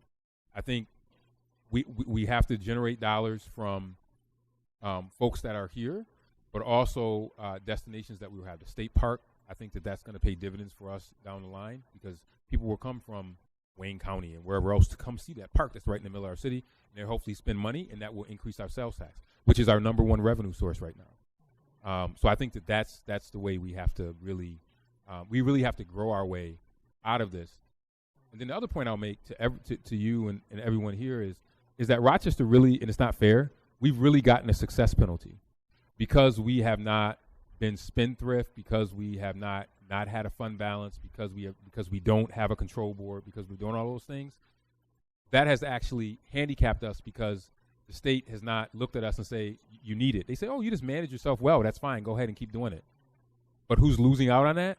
Our residents, because we still could be doing so much more if we had more.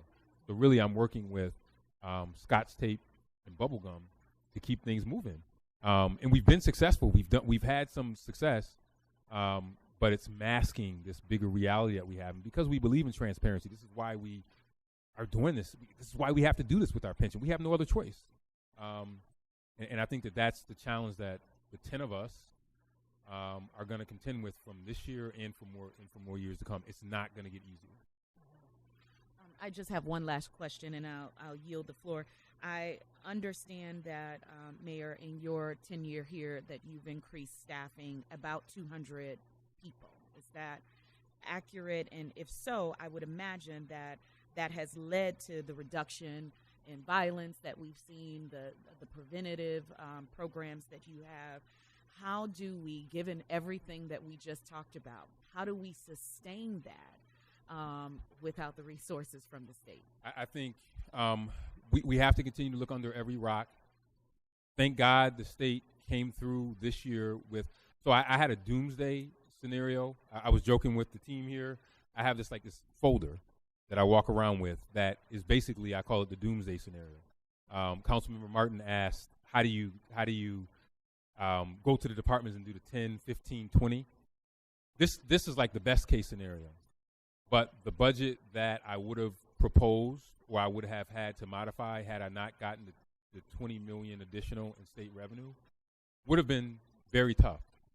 And I think how we work to sustain this is that all of us need to raise our voices to the state to say you can't have a strong New York State if you have a city with a large population, third largest city in New York State, and they're not getting the resources. So we got to do that. And then we also have to continue to try to find every revenue source that we can. The Office of Financial Empowerment, which Angela runs, it basically pays for itself because we work so hard on grants. I never thought that I would be in the nonprofit grant business. But, I think we apply to just about, right? And every grant that we can. Bloomberg Philanthropies, for example, is paying for 3 of our employees right now in the for our climate action work that we're doing.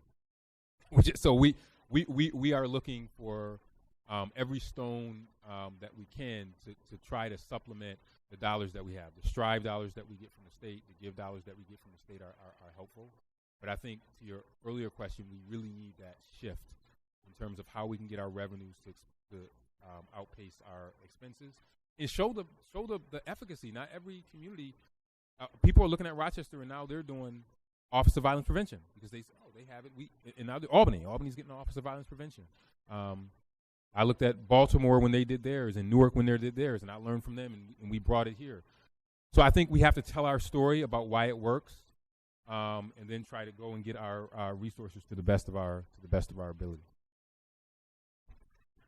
We'll keep just coming down the line, but I just want to interject the question we ended with last time from Councilmember Smith about the way the administration is using data. Councilmember Smith, is that an okay way to frame the question? Just wanted to make sure to capture the question you left with last time about how the administration is using data and how the chief data officer is utilizing data. Is that a fair way to summarize the question? To support residents currently, would you just take a quick crack at that question? Be the master, but so we're one of the few cities that actually has a chief data officer.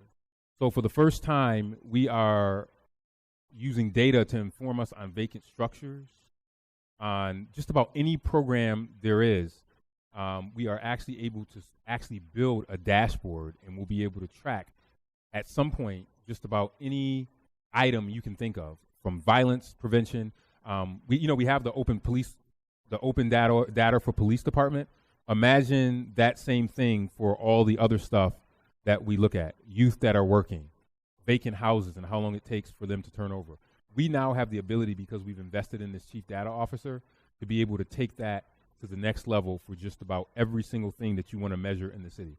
How quickly a toter is being turned around and getting to someone. How quickly a pothole is being filled. These are all things that we actually can measure. Not because and people get nervous whenever we say we want to measure these things, because people think that we're looking to try to catch somebody doing something wrong. But this also can help us catch somebody doing something right. But it also allows us to ask questions like, where are the holes in the system? What can we do to speed this up? And more importantly, if you're spending this amount of money on X project, what are you getting for it? So this gives us the opportunity to really be able to do that.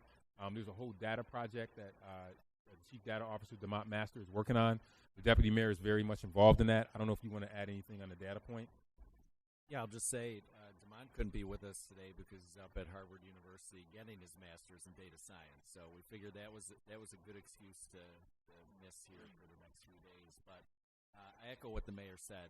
I think even as we've talked about AI, we never want AI to replace a person. Similarly, we don't want data to replace people. However, data can best inform how we allocate resources across city government. I think, as we all know, city government for years has functioned on institutional knowledge, subject matter expertise, just general know-how.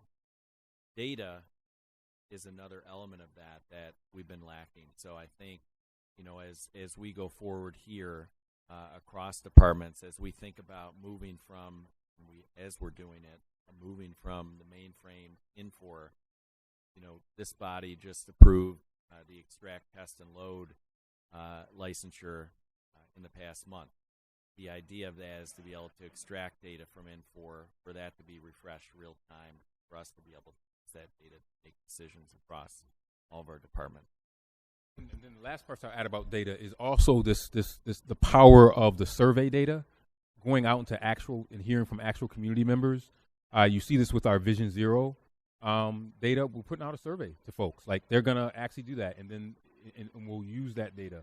We'll also use the data from the in-person when they're doing that. But we've done the budget that we use survey data for that. And that's unique in government. Before it was just, hey, we're elected, we know what's best, we'll do it. But now we have the ability to say, we spoke to this many people, and this is the percentage that said this is what they think about a particular topic. Now, ultimately, all of us are paid the big bucks to make the ultimate decision. But at least now, when we make a decision, we can be a little bit more informed about what we're deciding. So this chief data officer role is extremely important. And Rochester was recently recognized with an award for our use of data. And we want to continue that as we continue to go forward. Councilmember Lupien. Yes, I have 2 more questions about the Office of Violence Prevention. Mayor, you mentioned services for those who are exiting the criminal justice system. What services do we have in the realm of reentry?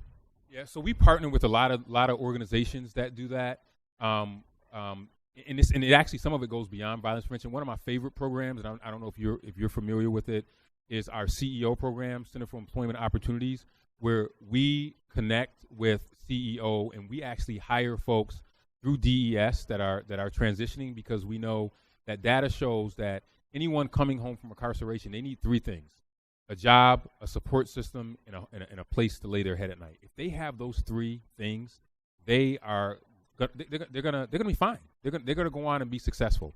But if one of those things fall by the wayside, it's gonna be extremely difficult. So one of the big ways in which we're partnering in that area is through the employment component. The city, we have seasonal jobs. We have jobs that we offer. So we work with folks to be able to take advantage of those jobs and get involved in those types of things to increase their chances of not having incarceration and being going back into incarceration, and then also collaborating with other organizations that do reentry. We work with a lot of them. And Zeke, I don't know if you want to speak to any of our other reentry work. Sure. Some of our other reentry work, we are working with young people right now who are reentering the community from being incarcerated with juvenile detention facilities. So we do have a program working with those young people. And getting back to our other efforts, as the mayor mentioned, we do have a Choose Wisdom job fair series that we're doing. That's specifically for individuals who are who have records, who are in the community returning from incarceration. And for those job fairs, we do ask our employers who are participating to really only come if you are willing to hire individuals with records. We make that very clear. And so far, we've had 2 of those job fairs, and we intend on having more of them. And our youth program, Revolt. Yes, and our Revolt, our youth program is called Revolt. The one I spoke to. And that's for and this is critical, because this breaks the pipe. This gives kids a second chance. You know, once a kid is incarcerated, they could have another lease on life. So this gives us the opportunity to pour into them, make sure they have the skills, knowledge, support, so that way they won't come back to us as adults in the reentry system. So we're also looking at this from 2 paradigms: the young people that are entering the criminal justice system early, as well as looking at the adults that are there. So we'll have more. I think we'll have more stories and success stories on the Revolt program. That's something that we launched last year. Revolt. Revolt. REVOLT, and it stands for something. What does it stand for? There's an acronym. We'll have to tell you what the acronym is. Yeah, there's an acronym. Yeah. I don't have. Yeah, I we can talk get that about to you, it. but yeah, it's an acronym for it. Revolt. REVOLT. So if someone is reentering our community, what is the gateway? Is it going through CEO and then they get connected to the city? For me, I'm a big. I mean, JPC, CEO, those are all great organizations. I'm a big advocate of CEO. I just think that they just do such a great job. Because, I mean, for example, they have the ability, you can literally work for them almost immediately and start getting paid every day. Mm-hmm. And you know how important that is. You don't, so that's I think that's part of the gateway. And then I think connecting, just connecting with the Office of Violence Prevention and letting us connect you to the right place, to where it is you want to be. And then obviously there's other community organizations that are excellent at this work, that we are really playing a supporting role. I like to say that we're not the end all be all as it relates to reentry. We're more of the support role, that we play more of a support role.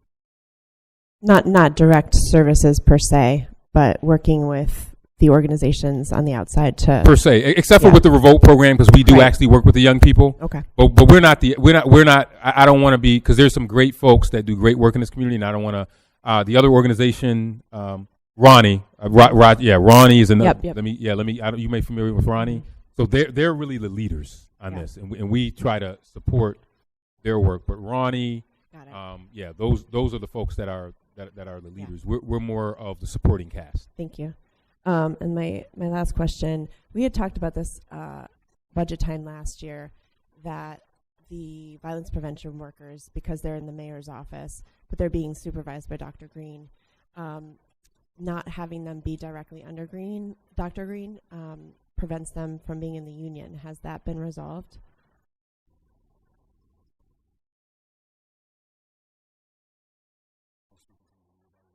Yeah, we continue to reevaluate that. And the reason why we haven't moved forward with that yet is just because from when I set up the Office of Violence Prevention, we would almost have to move the office out of the mayor's office. And I'm not ready to do that yet, only because you see our numbers, how we're bringing them down. Mm-hmm. And when you look at best practices of these offices, the mayor really has to highlight it and really be involved in the day-to-day of it. If it goes elsewhere, I'm not saying that it goes away. I just can't let it fade away. So we continue to have conversations about how we would restructure it in a way where they may be under a DRHS, but you still have the mayor's office involved in such a way. So there's some mechanics there that we have to look at.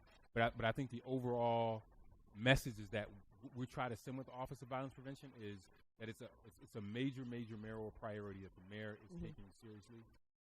Obviously, not all offices can be in the mayor's office. Everybody wants to be in the mayor's office, right? Because they know it gets the attention, it gets the touch. So that's why we haven't made that clear break in terms of moving them over. Just because we really are trying to highlight the importance of violence prevention and being a mayoral priority, and the mayor being the face, the guide, the advocate for the organization. And that makes so much sense. I think I just want to make sure that these workers who are doing such important and dangerous work out in the community, like the police are doing, in a similar space, right? And their union has lots of protections. And for these workers to not be protected by a union, it feels unfair. And I get, the reason for structuring it the way that you have. Without maybe restructuring under Rec and Human Services, is there a way that we can get union protections for these workers? I think it would have to be restructured because there's rules about mayor's office who can be in. So it would have to be. Luckily we have not had any issues. But I think long term, when I think about my legacy, I think that we would have to look at how we would do something like that, because those workers are critical. Yeah, and you mentioned it being an important factor in attracting folks for these positions. So and a lot of folks love being. It's like being. I'm not because the mayor is such a great leader, but they love being in the mayor's office. It's a point of pride for a lot of people to be in the mayor's office, because they're saying, "Hey, I'm representing the mayor at this event." But I think there's a way, and I hate using this term "split the baby," but there's a way for us to do that. I just think we're still. Trust me, we've been wrestling with what you just verbalized for even this budget cycle. We wrestle with it. We'll come to a conclusion on it sooner or later. I just want to ensure that the importance of violence prevention is fully inculcated and inoculated throughout the entire city. I think we're there, but I just want to make sure that we're there before I start handing off pieces, and then the Office of Violence Prevention just kind of becomes a title with an office and nothing with this budget that you see here. So we're there, but not all the way there yet. Okay. President Melendez? Nothing in this section. I have stuff in OMB, DRHM, and communications. Okay. Councilmember Martin?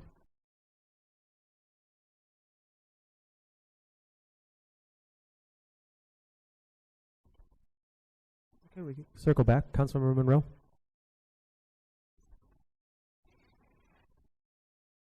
I want to say that all of these different initiatives coming out of the mayor's office, I see that as being so important, because even as Commissioner Green has oversight for managing the Office of Violence Prevention, at the same time you have a direct connection to the activities that are happening there. And this kind of preventive measures are so important. You know, you mentioned even social workers in libraries.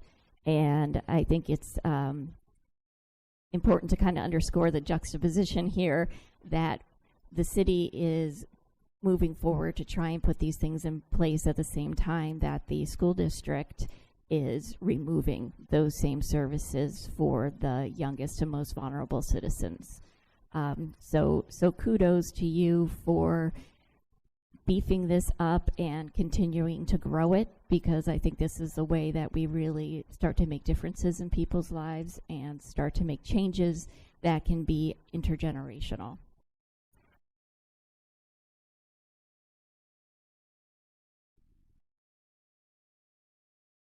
Other thing that's so important about those type of investments is that when those things come from the mayor's office, they move faster, right?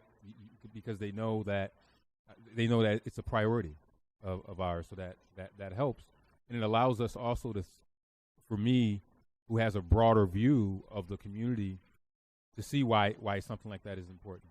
Why have social workers in not only just rec centers but also libraries, but we've learned that the library is now a front door for so many people that have these challenges, and it's a safe place for them.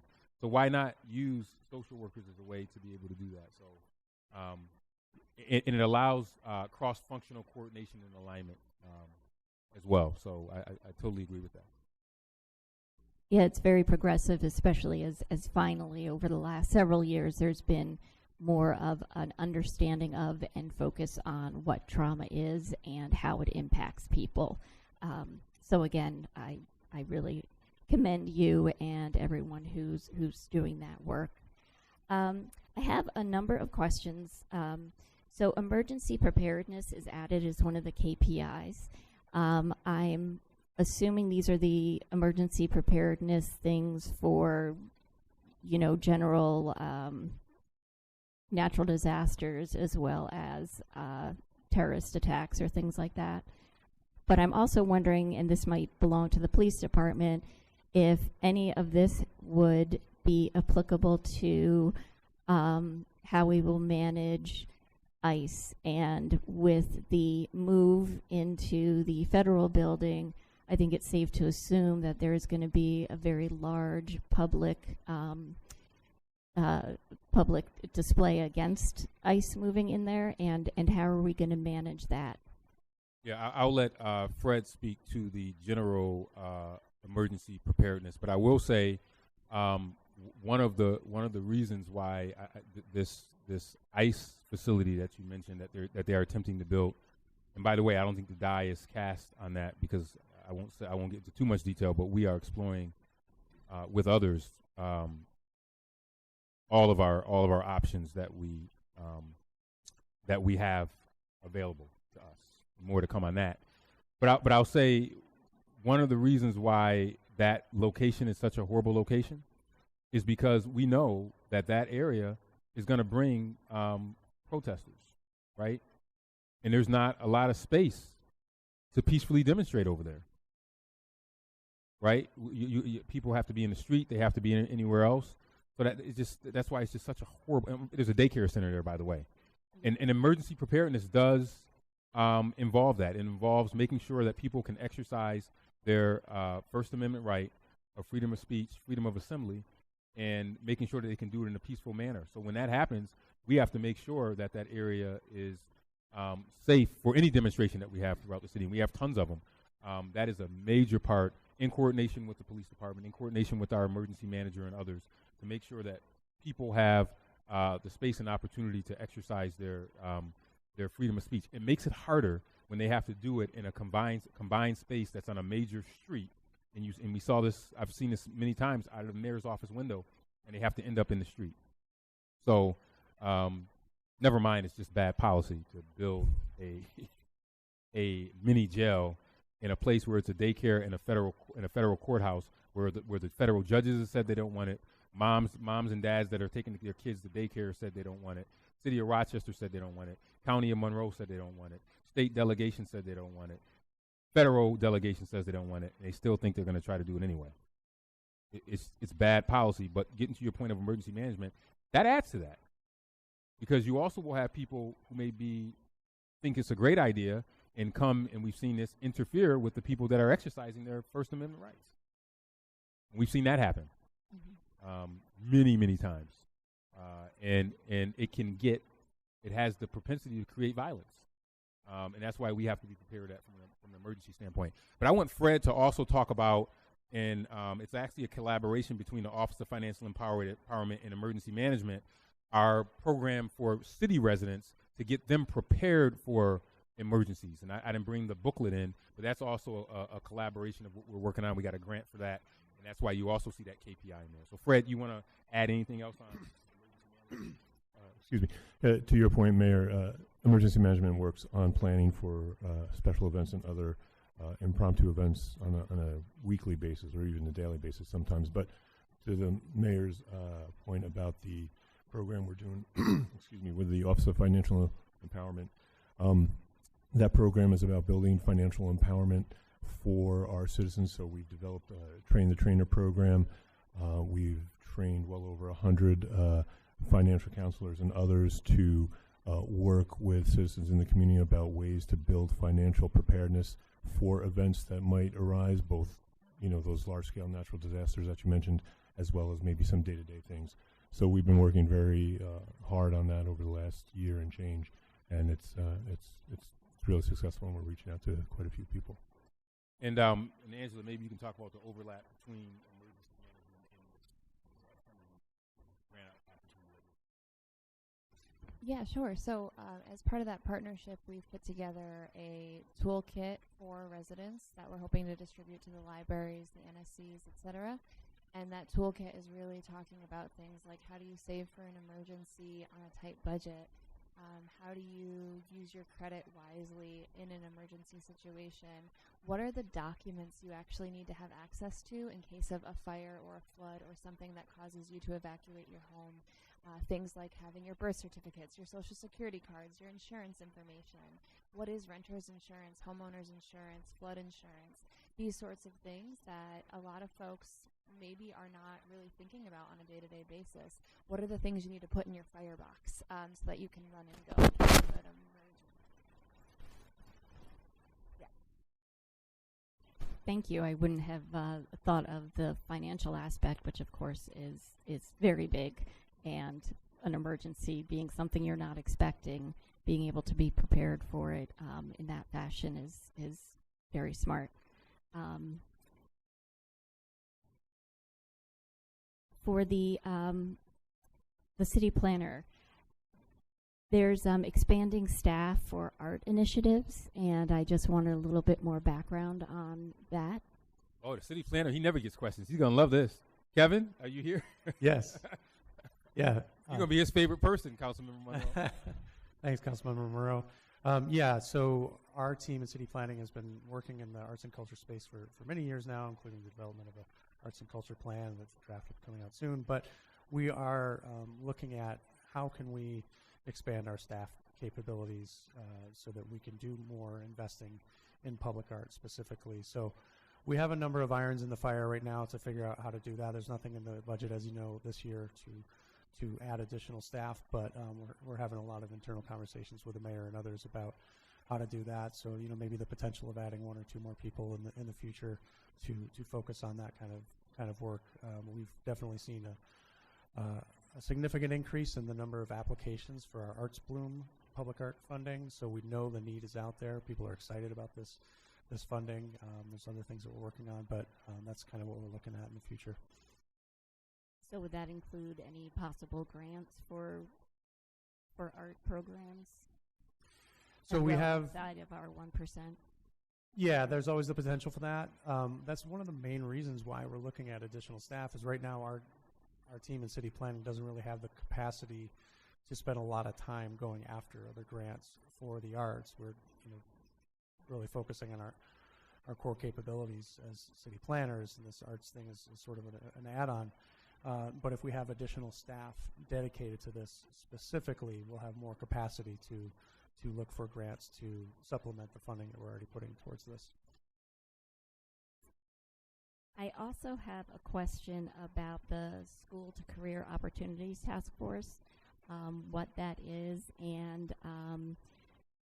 I don't know if there's any kind of interplay or discussion also with the school district as far as their pathways to careers to public safety, yes, which unfortunately we have students go through, but there aren't a lot of them that are coming out at the end, finishing the courses. And I don't know if that's something that we have any interaction with, because it's a fabulous program.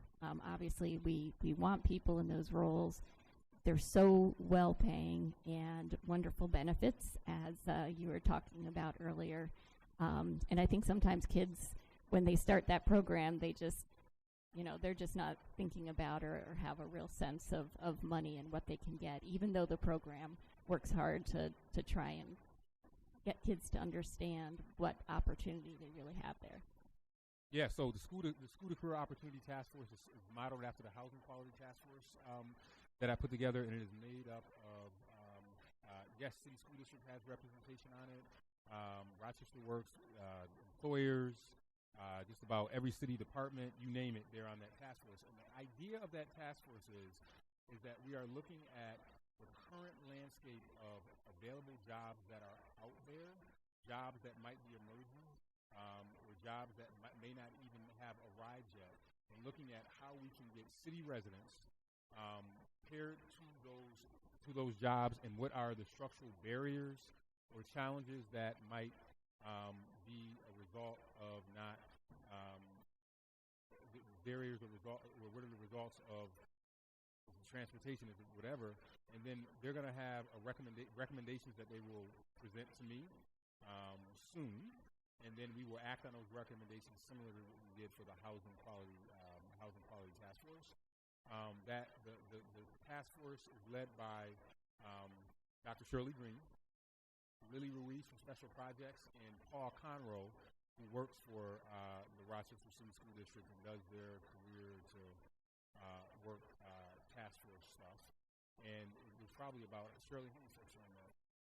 There's about 40 people on the task force that are doing that. So we'll have more to say on that. We've allocated some money in the budget for the School to Opportunity Task Force, but the whole idea is that you have these jobs that are here. But if you have these jobs that are here, it's great that you have them if people don't have the skill set to be able to fulfill them. And some of these jobs will move people out of poverty immediately. And a lot of them are in career pathways that public safety roles, public safety programs. A conversation about the career pathways with the district is actually a part of this as well, because it's still a great program that allows a pathway to a job almost immediately. You learn how to take the civil service test. But we also have our summer career pathways to public safety program as well. That kicks off, I think, next week or the week after, in which we have lots of people who have come through that program and have been hired almost immediately to the city, particularly in 911 and then fire. So, or they can go on to be an EMT. So, the SCOT, as we call it, School to Opportunity Task Force. We also named it SCOT because we know Loretta Scott used to like being the jobs lady. So, SCOT, School to Career Opportunity Task Force, gives us the opportunity to really see what's out there and then see what we can do to get people in those jobs and change our poverty rate.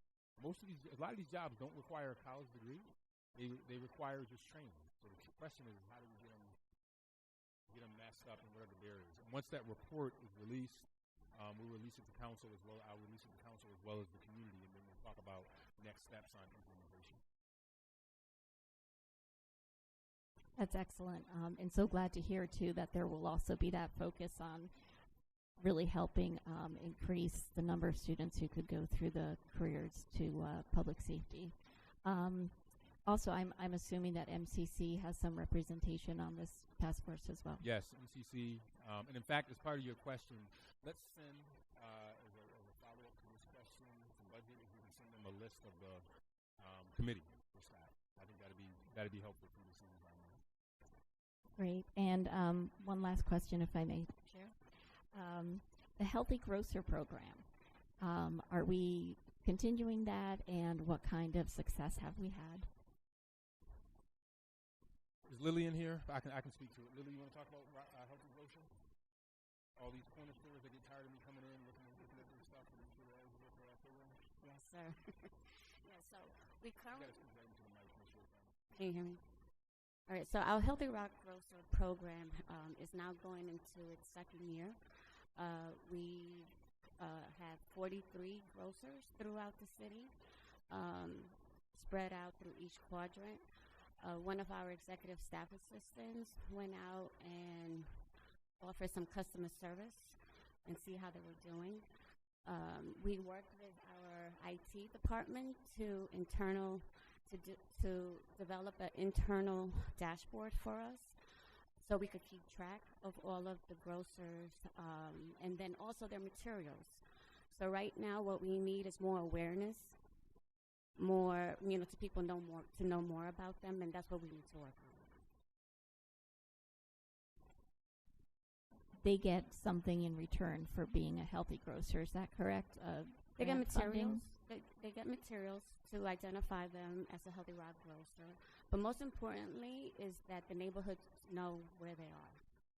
So they're all on our website, but people need to know where they are, and that's what we really need to focus on. And we kind of certify them as Healthy Rock grocers, and then encourage people, hey, you want to make sure that you support these folks, and then they get a poster that's, a poster and material that they can put in their window, get to their customers, and certify them as a Rock Healthy grocer, and they have to meet certain criteria to have that. They have to sell more than beer, cigarettes, and lotto.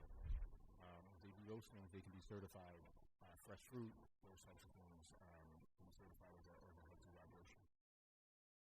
Thank you. Councilmember Patterson. Councilmember Smith. Thank you so much. My question is to the Office of Violence Prevention. As you all know, this is a labor of love for me and a part of my family legacy, so I honor the work that you guys do. Thank you so much for all of your hard work and dedication, and I know that oftentimes this department probably doesn't get the respect and the amount of love that you guys should get for the hard work that you guys do. And as someone who formerly worked in this space, I want to tell you guys thank you so much. I have a question, though, on page 14. I just want to make sure that I know what I'm looking at. I'm not sure. Did you guys lose some positions in the Office of Violence Prevention? Yeah, Dr. Green can speak to how we kind of restructured things a little bit. Okay, so let me say that, and then a follow-up question. So it may be you could do it all in one. And if there are positions here that have been lost, can you tell me if they've had any impact on programming? So within the Office of Violence Prevention, you will see that there are two positions that appear to be gone. And so one of the positions we removed, we had the funding for ARPA dollars and our RPC, so a lot of that work was part of that person's job. And so we reduced one of the positions, and then we put the other position and made it a lower bracket to continue to do contracts and purchase orders and all of those things for the department. So we really only lost one position. The other position has moved to do more of the work of the administration. Impact to program will be none. As I mentioned, those positions will primarily focus on Rochester Peace Collective. Those grants all end by June of this year. We are continuing the work of Rochester Peace Collective under RPC 3.0, which the person who does that work is still in the department. Thank you so much. I didn't realize you guys the funding source was so low. I was really shocked to see that you guys only get around $1.3 million in funding. And was I looking at that correctly? The Office of Violence Prevention? Yes. Yeah, I mean, because a lot of the work happens as well as in other departments as well. So you see that in a lot of Office of Violence Prevention because it's an office, not really a department.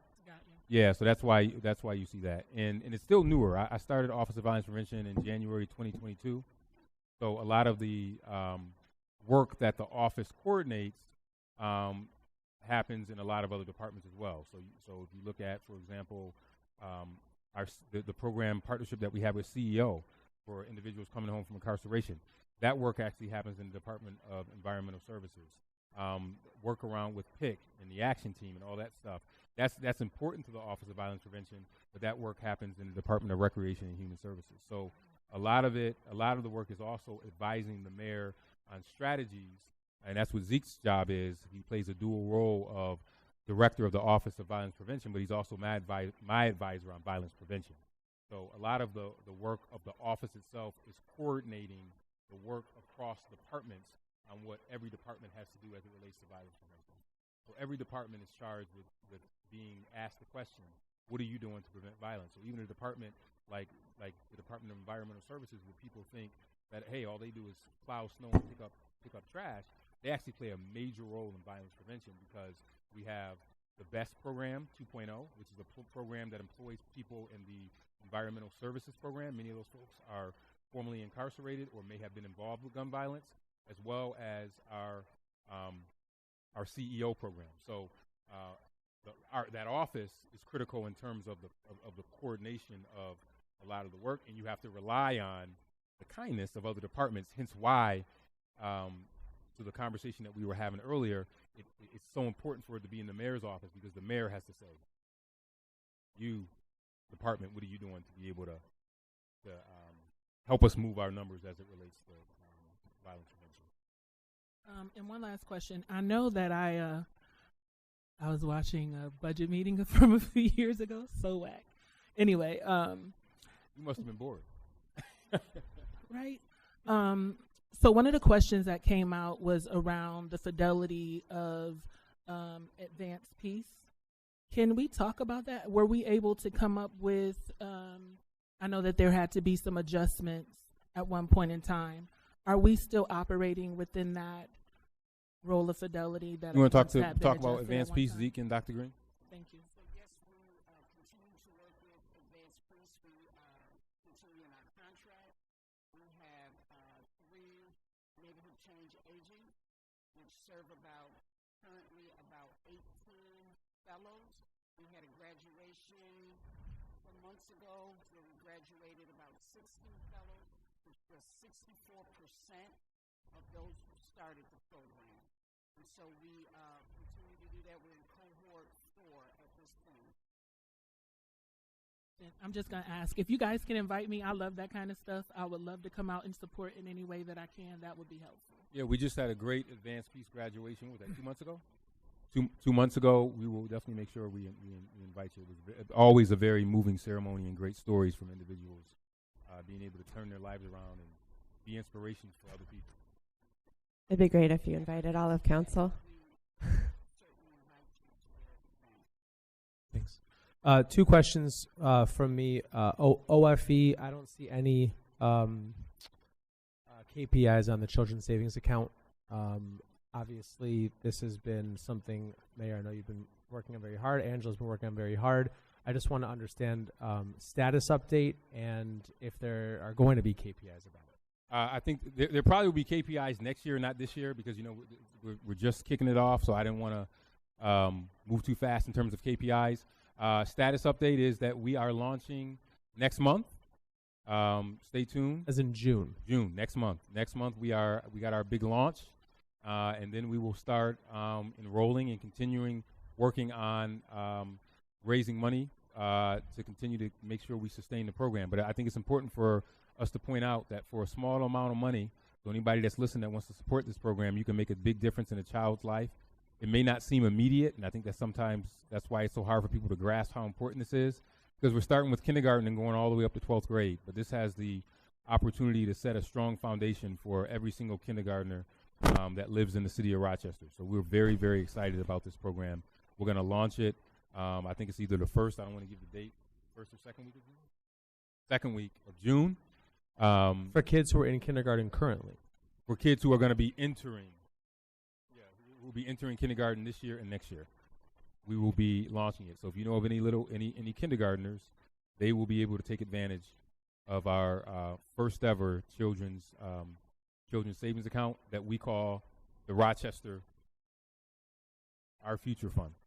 So Our Future Fund. I will ask for, we already talked about this, Mayor. I talked to someone on your team about making sure there's a presentation in the Finance Committee meeting this upcoming month, but just wanted to ask to at least consider what some of the goals of the first year of the program would be. Again, I know even if there aren't KPIs in the budget book, I'm certain Angela and her team, knowing them the way that I do, that they have goals and expectations. So I'd love to just see what some of our goals are for and I think one of the first some of the immediate goals is, number one, and it's stuff that we wouldn't put in the budget book, is making sure that the legal structure is set up, that we get it off the ground, and then we probably will definitely set a goal of the number of kindergartners that we want to hit, and I think going forward we'll add that into the goal. And then one of the big goals is making sure that we secure more dollars to keep the program going forward, which is not an expensive proposition.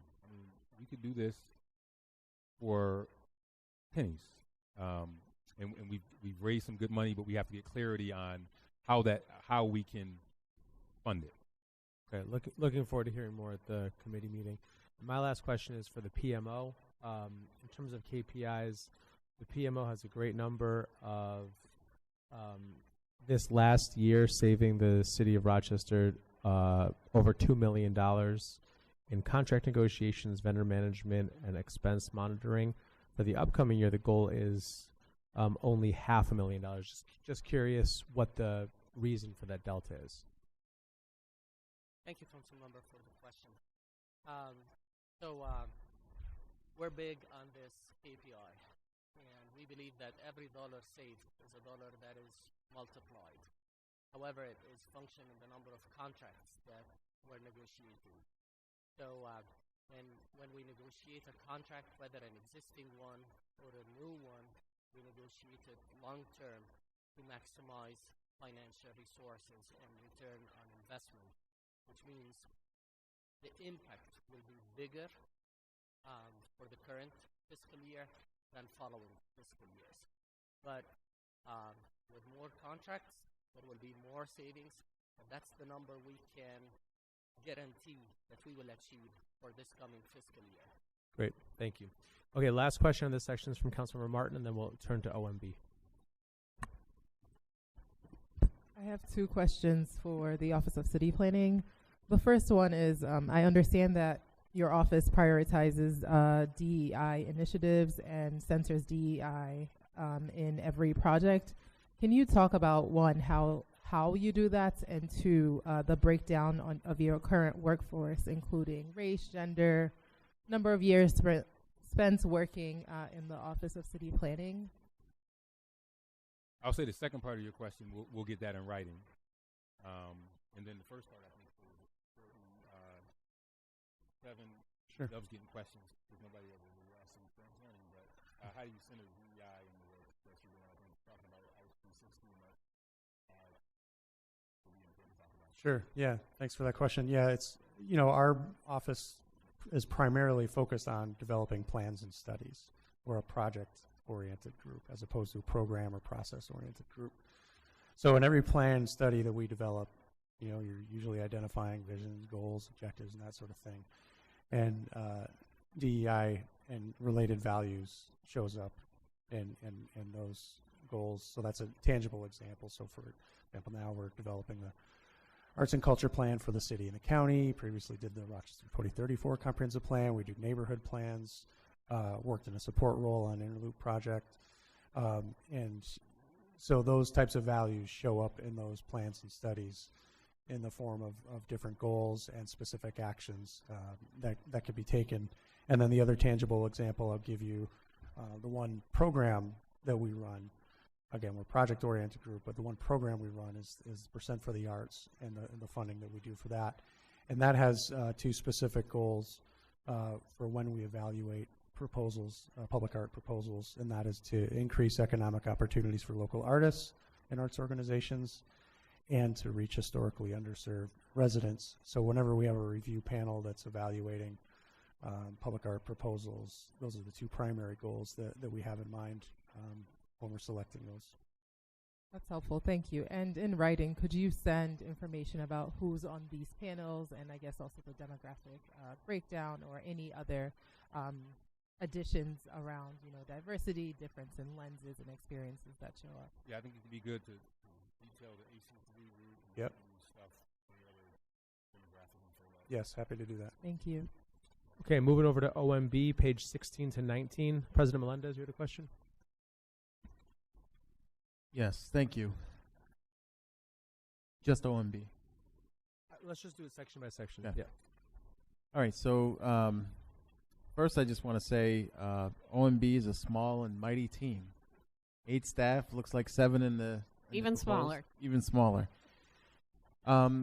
So going back to the fund balance question that we kind of talked about a little bit earlier, the numbers that we had were 62.8 million projected, and our policy would say 68 million is kind of the floor that we want to be at. And we lost 3 million potentially from sale of a school. Are there any other opportunities for us to,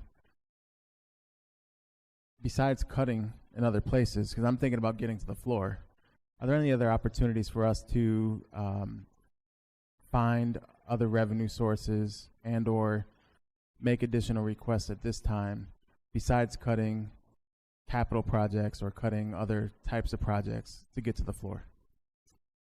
I'd like to think that some of what this budget entails tried to get there. You will see there are numerous fee increases, permit increases. I think even Council Clerk had a couple. We are at May 27th, so our fiscal year ends in a month and 3 days. Not spending any more money would be very helpful to get us to that point. Yes.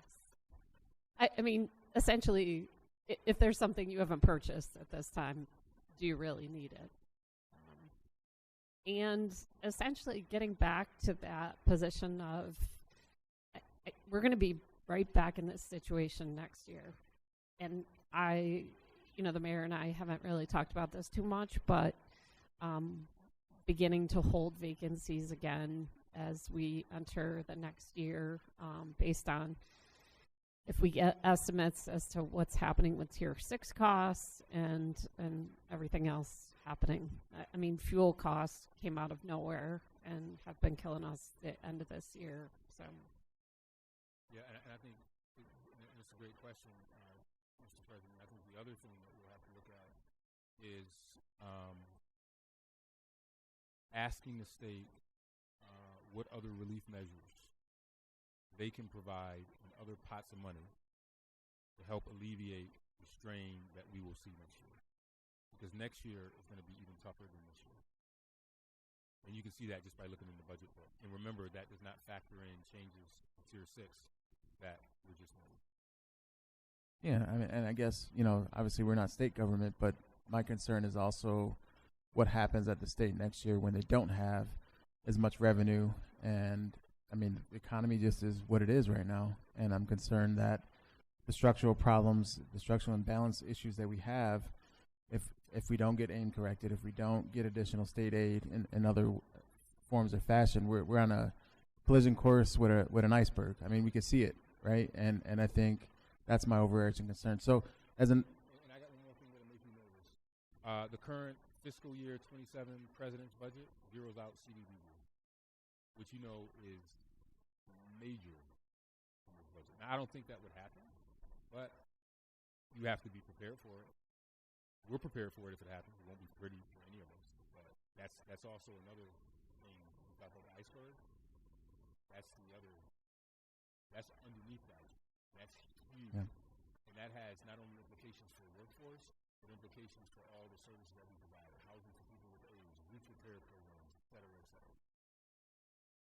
Yeah. So this might be a more of a DHRM question, but I'm going to ask for analysis from budget on this. So to Dr.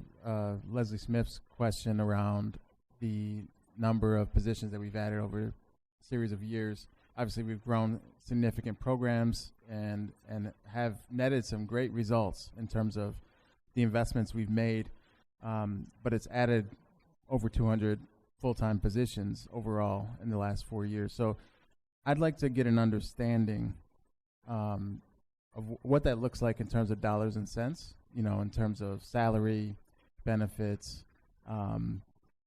health insurance, pensions, retirements, et cetera. Not that we shouldn't do those things, but just so we have an understanding, and as we begin to position ourselves for future advocacy to the state or other places, knowing what that dollar is in terms of the amount of staff we actually feel we need versus what we're actually able to cover would be helpful, I think, as an analysis for us.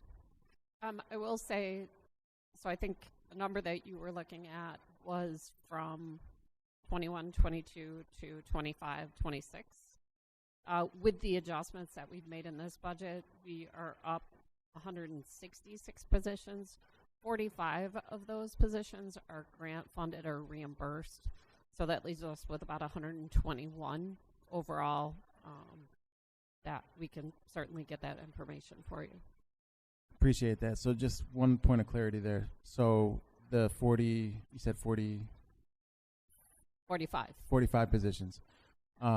So are those positions projected to, I know grants are year to year typically, but if we were to continue, I guess the question would be in that vein, would we continue funding those positions beyond the life of a grant, or would they go away with a grant? I think that's a question. Correct. Okay. Any other OMB questions specifically? Vice President Harris? Thank you. I'd like to ask,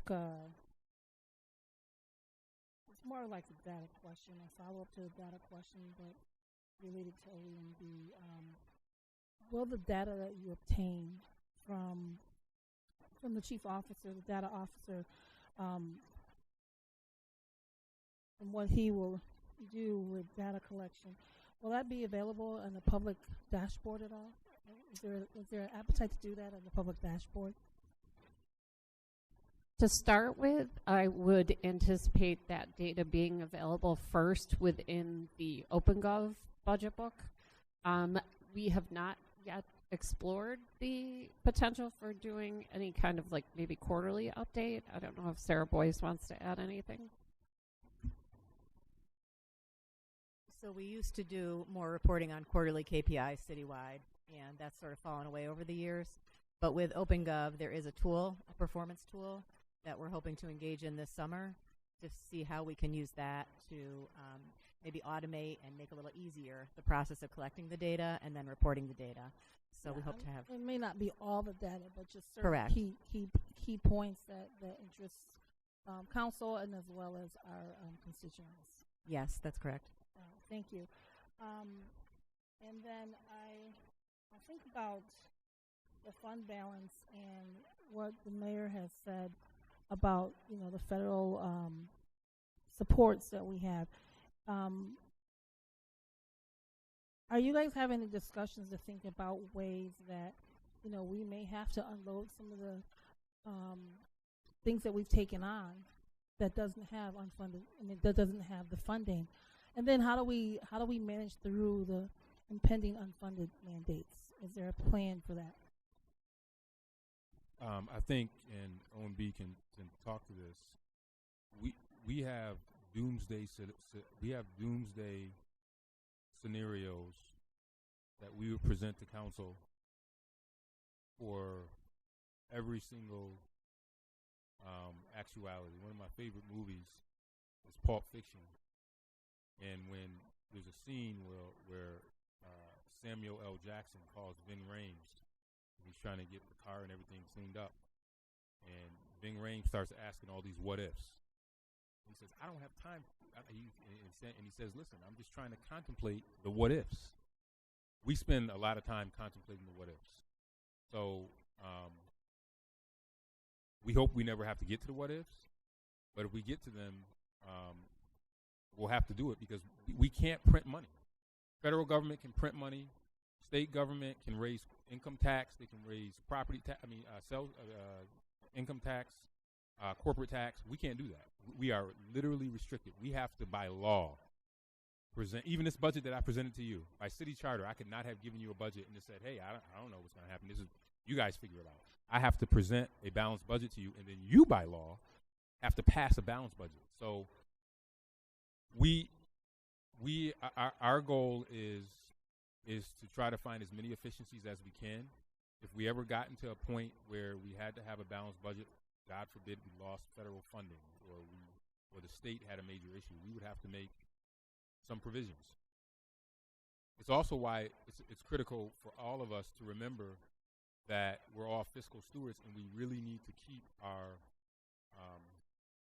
bond rating strong, just in case we're ever in a pinch where we will need to borrow more money to be able to do things.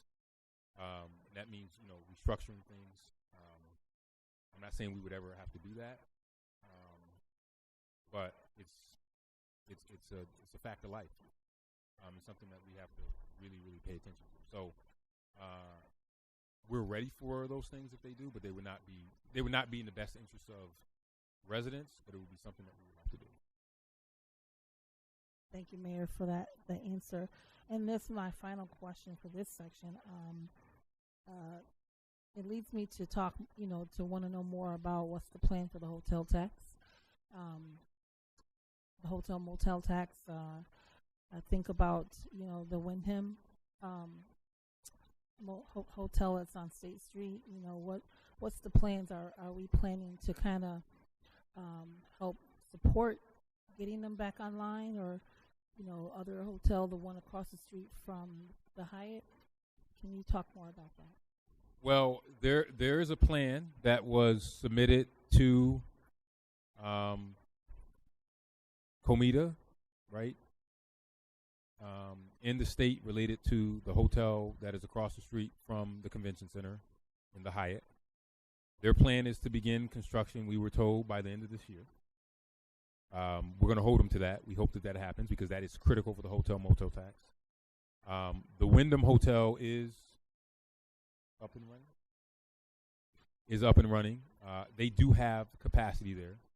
We are short a couple of 1,900, almost 1,000 hotel rooms down in the city here. And all that affects our hotel motel tax. The more hotel rooms that we can have, you can actually quantify. Visit Rochester actually did a study that talks about how much revenue Rochester has lost because of the lack of number of hotel rooms that we've had. So I am a big proponent of building more hotels because that helps us with our hotel motel tax, which helps us with our with our largest property tax source. I mean, our largest tax source, which is no longer property tax, which is sales tax, hotel motel tax. We need to be able to get that type of revenue as we try to really sustain our city and provide some of these services that we want to continue to do. Like a PIC, right? That's something that doesn't have a dedicated fund for. We got grants. We got a grant for that because I went to the delegation and said, hey, you love that we're doing this. Help us with that. Daniel's Law, right? We got like $1 million for that, but that's something that we went and applied for and got money for. Imagine if we could not have to rely so much on the kindness of strangers and we were able to generate some of that money ourselves. That's why this hotel motel tax is so complete. This is why it's important for that hotel to make sure that it's up and running like ASAP. And this is why hotels like the Wyndham that has excess capacity open up those upper floors so that we can have more folks that can stay there. I don't even want to name the number of conventions that I've lost because we did not have the requisite number of hotels downtown. There's some that we got because I begged them, and they just were able to go to hotels in the city, in the suburbs, and other places.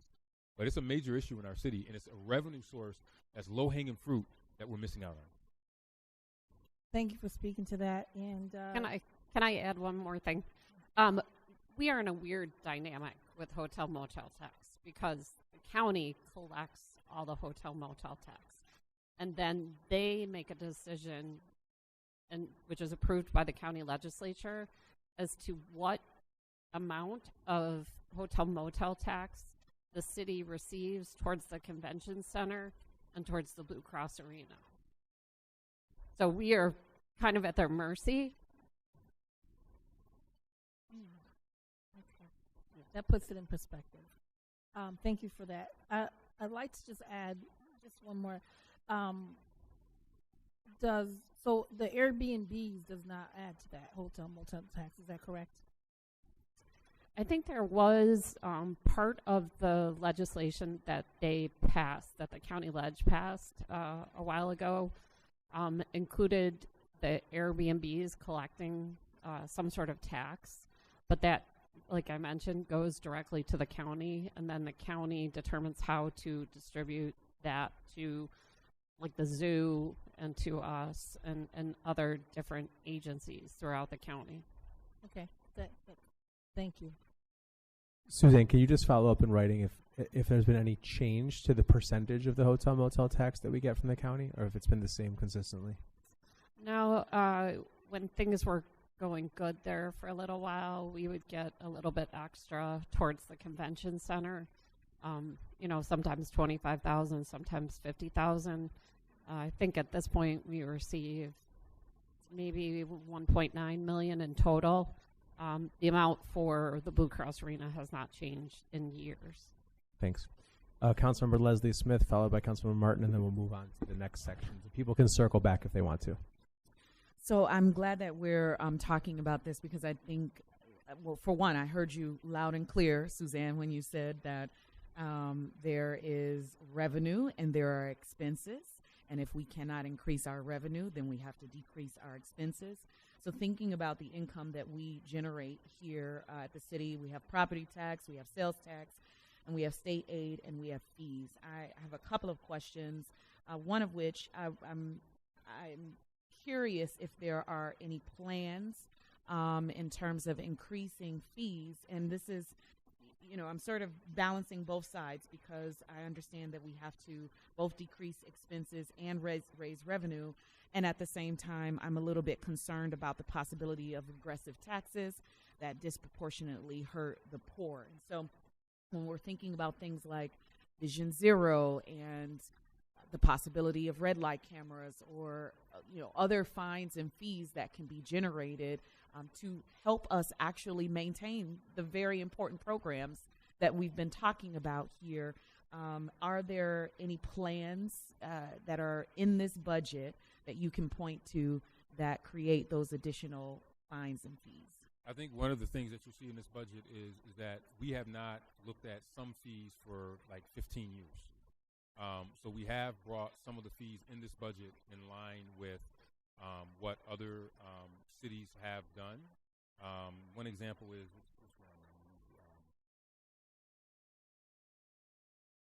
we're planning to increase the building permit fees. Like the building permit fee. That has not been looked at in decades. So we brought that up to bring that in line. But to your point, you only can do that so much. And you're not going to derive a ton of revenue from that. Think about it. Even our property tax levy that we're increasing by only a small percentage, we're only getting $7 million from that. So the structure literally has to be changed. New York State, cities, particularly the big five cities, and all of us talk about this. I love my mayor. We talk about this. And I'm like the OG now. But we talk about, it's like unsustainable, because you only can do so many fees. You can't nickel and dime people to death. So it's a challenge. But when necessary, you do have to make sure you bring fees into the 21st century. Like, you can't have the exact same fees we had for the last 20 years, which we have for building permit fees. But that's not going to generate a ton of revenue. It's just not. It's gonna help a little bit. Mm-hmm. It might help us, save a position. It might be the equivalent of one position, maybe, or half a position. But it's not going to generate the tons of money, because when you're talking about $45 million, 45% increase in healthcare costs, it's just such a big number that you really have to look at how you can totally restructure our city and how it operates. Future generations of mayors and councils are not going to be able to operate under the current system that we have. And I think this year is kind of like that clarion call where people are really kind of seeing it. It was masked the first couple of years because we had ARPA. We all joked up here. We all said, "Oh, well, we know we got this for a little bit. It's going to be going away." Well, it's going away, and now we're dealing with it, and we're going to have to really look at how we structure. And by the way, the county is dealing with the same issue. Their budget cycle is different, but they'll be dealing with this in November. They'll be having these exact same conversations. They're dealing with the same thing as it relates to pensions. They're dealing with the exact same thing as it relates to personnel. The school district is dealing with this, but they're in a much better position because they have $500 million in cash and over $300 million in fund balance. Thank you for that. I do think that these are very small fees. I think it's a drop in the bucket, but everything helps. I just want to bring up a comment that President Melendez said a couple of meetings ago in terms of us potentially charging people from outside of the city of Rochester. Again, a drop in the bucket, but I think with a situation we have now, every bit of that counts. But a bigger question that I have really is around our collective bargaining agreements and the way in which they prevent us, in some cases, from requiring people to live in the city of Rochester. We are never going to address this issue, to your point, Mayor, if we are not able to ensure that this Mecca, the center of our county, becomes a viable economic vehicle. So when our administration is asking for funding to invest in downtown, invest in our convention center, which is grossly underinvested, and I'm glad to see renovations that are happening now. I'm hoping that this council will respond and understand that we have to generate revenue, and it's going to hit in one place. It's going to hit our people, or we're going to have to really think about things, like I said, like that collective bargaining agreement for some of our largest agencies, and ensuring that people are living, working, and playing and spending their money here in the city of Rochester. Yeah, I mean, I'll say we have a residency policy for those that we can have a residency policy for. The challenge is, and unfortunately there's been case law where municipalities have lost. We should not put that on. We should not require a residency requirement for police and fire. That's thousands of employees. State law, not collective bargaining. And that's state law that has that. And municipalities have lost on that. Syracuse supplanted that, and they were not able to stand. But I do believe in being creative and looking at everything. Could there be incentives? I had many years. I never used this money, so the budget director should be happy with me. I was going to do a pilot for teachers, police, and fire to try to see if there could be an extra enhancement to get folks to want to live in the city, similar to what we do for our first-time homebuyer programs. So I think because that would help with property tax. But if you had the ability to build more houses, but the state has shown that has not been a viable option, and that's something that we have been able to preserve. Yeah, and I appreciate any incentive we can. So if we can't force people to live here, which I don't know why you would want to police a community that you don't live in. I don't know why you would want to protect, safeguard a community that you don't live in. That's a bigger philosophical question that I'm happy to have with anybody who is watching, okay? But I am happy to hear that there are at least the beginning conversations around incentivizing people to live in our community. There is no way that we're going to generate revenue unless people are here. In the city right now, I tell you, we'd be even worse off as it relates to a revenue perspective if I did not have a residency requirement, which I have many people regularly fight me on it. But I got Dr. Nichols who got my back. We try to stick to it the best that we can. There are exemptions, there are carve-outs, but we try to make residency requirement for the most part where we can, because we pay good salaries. Thank you. We went from being great on time to not being great on time. So I'm going to ask people to just keep it really tight with questions. If it requires a response in writing, then so be it. Councilmember Martin, then Monroe, then we'll move over to HR. Just following up on the Also, Councilmember Lupien. Okay. Following up on the previous conference. So if we go over, we're just not going to get lunch because we're going to stick to our schedule. But that's up to the folks in the dais. Okay. The administration wants lunch. You guys get lunch. Fully support the residency requirement that you have in place. I do think people who work for the city should live here, invest in the city, all that. So thank you for continuing to enforce that. For OMB, just 2 questions. On page 18 in the appropriation by major object table, can you explain the 77% increase? It's a small amount. It sounds much bigger. Just 2,700 increase in materials and supplies, and also the 12,800 decrease in other. What was that previously budgeted for, and why did you decide to take it out? So I know this is going to come up in multiple departmental sections.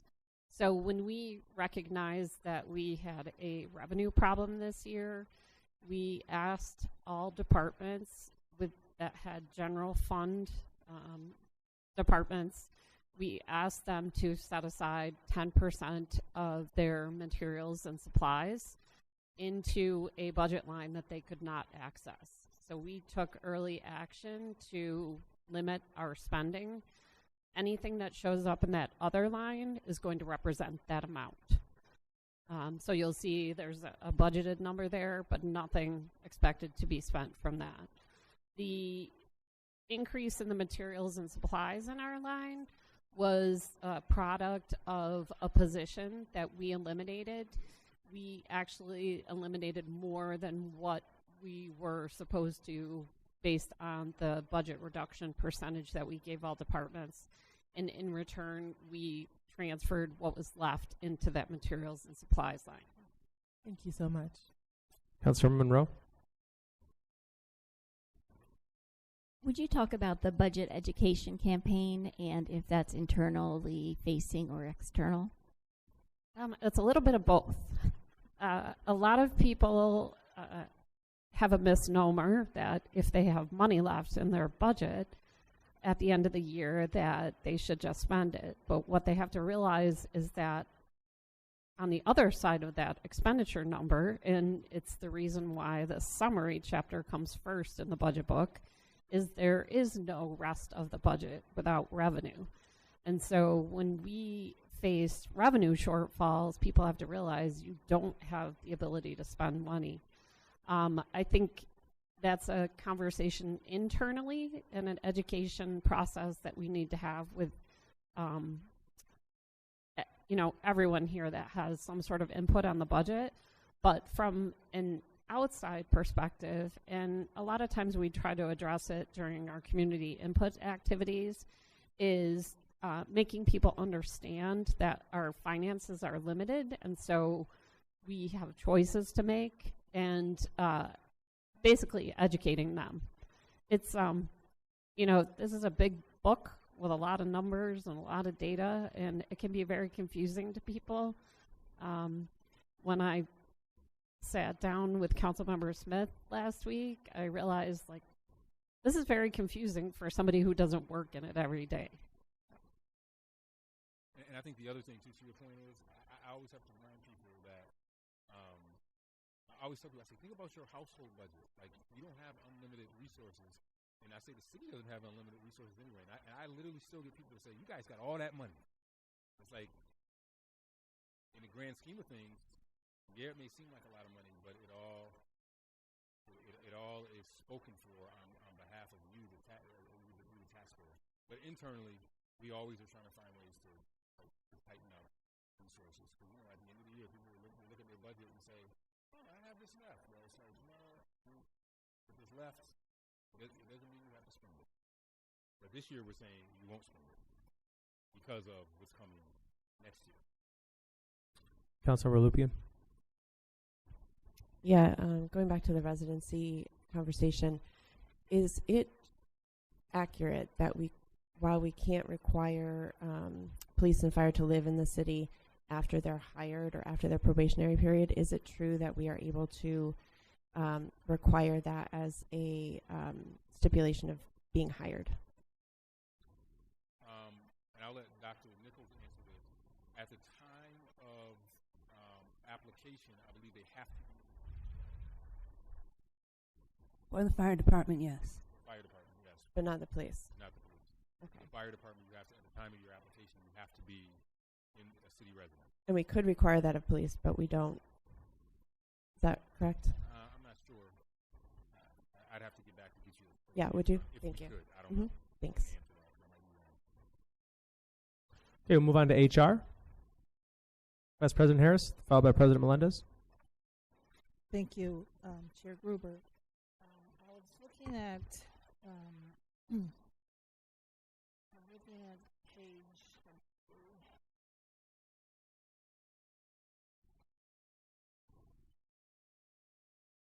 I'm looking at the labor relations page, but actually, I'd like to talk more about the overall labor relations. The one thing that I think about is there a way that you guys can provide us a list of all of the labor relations contracts, maybe the list of them, and then the dates that they expire? Yes, you know the contracts? Yes. It's in this. It's in this? It's in the personnel section. Yep. Oh, okay. Thank you. Yeah. So thank you. Okay, and I'll go to that. Thank you. And then my other follow-up question is, there's always a frustration, even when I first arrived on council, and this is not particularly just to your administration, Mayor Evans. It also was the previous administration. Is there an appetite to at least have City Council be a little bit more involved with the labor relations process? We typically don't get access, or it's always like a mystery, and it's the process. And I know that you guys are talking about changing your processes. I'd like you guys to consider, including us in that process sooner.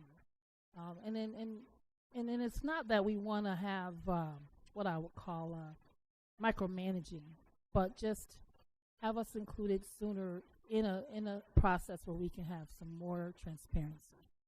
Can you speak to that, Mayor? Yeah, I mean, the only thing I can say is that negotiating labor contracts is prescribed by law, and also we deal with the other side. So I don't want to.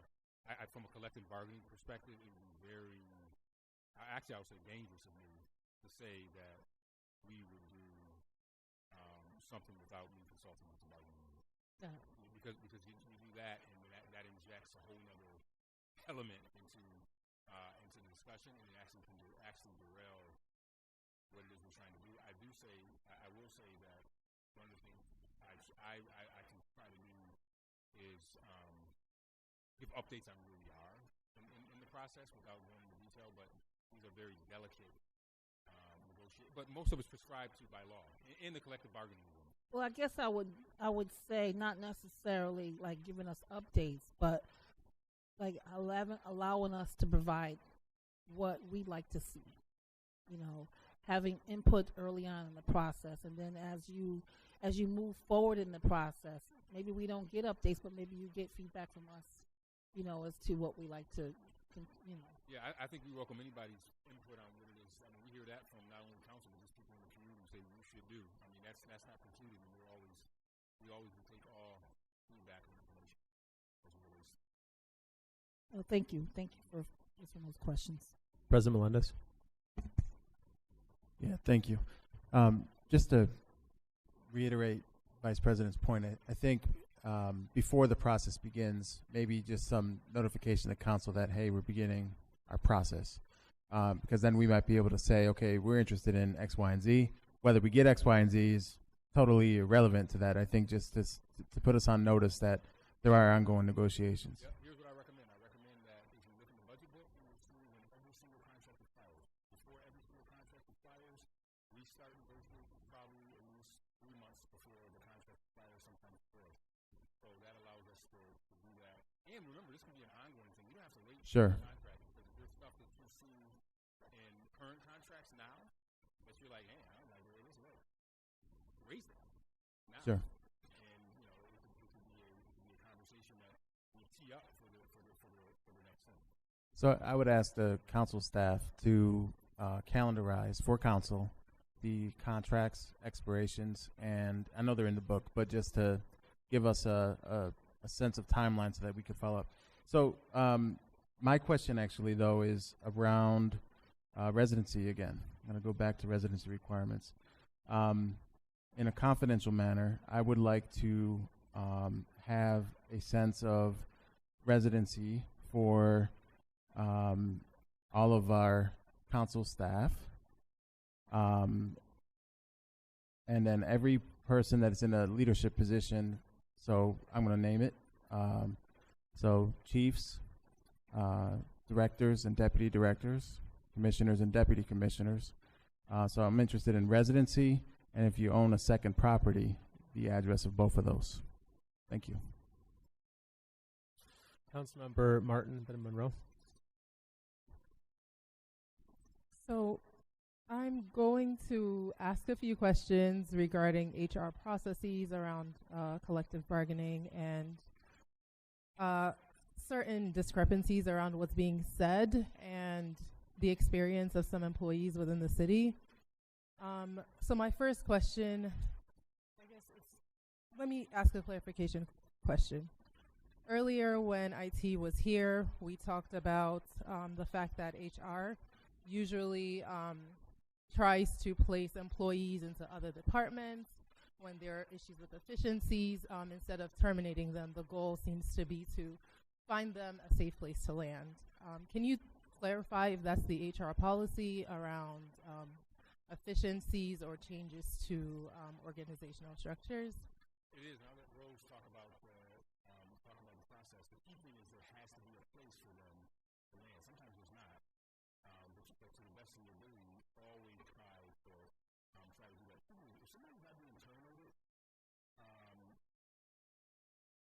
with cause, and it's a reduction in force, our policy has always been to try to find a space for someone if a space is available. Oftentimes a space is not available, and unfortunately they're separated.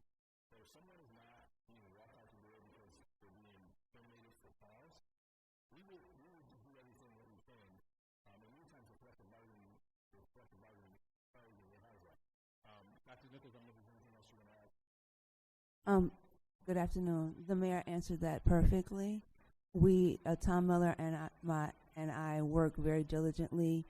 If we are made aware of some position that is going to be eliminated, contact that person, get their resume, and see if there's any positions available.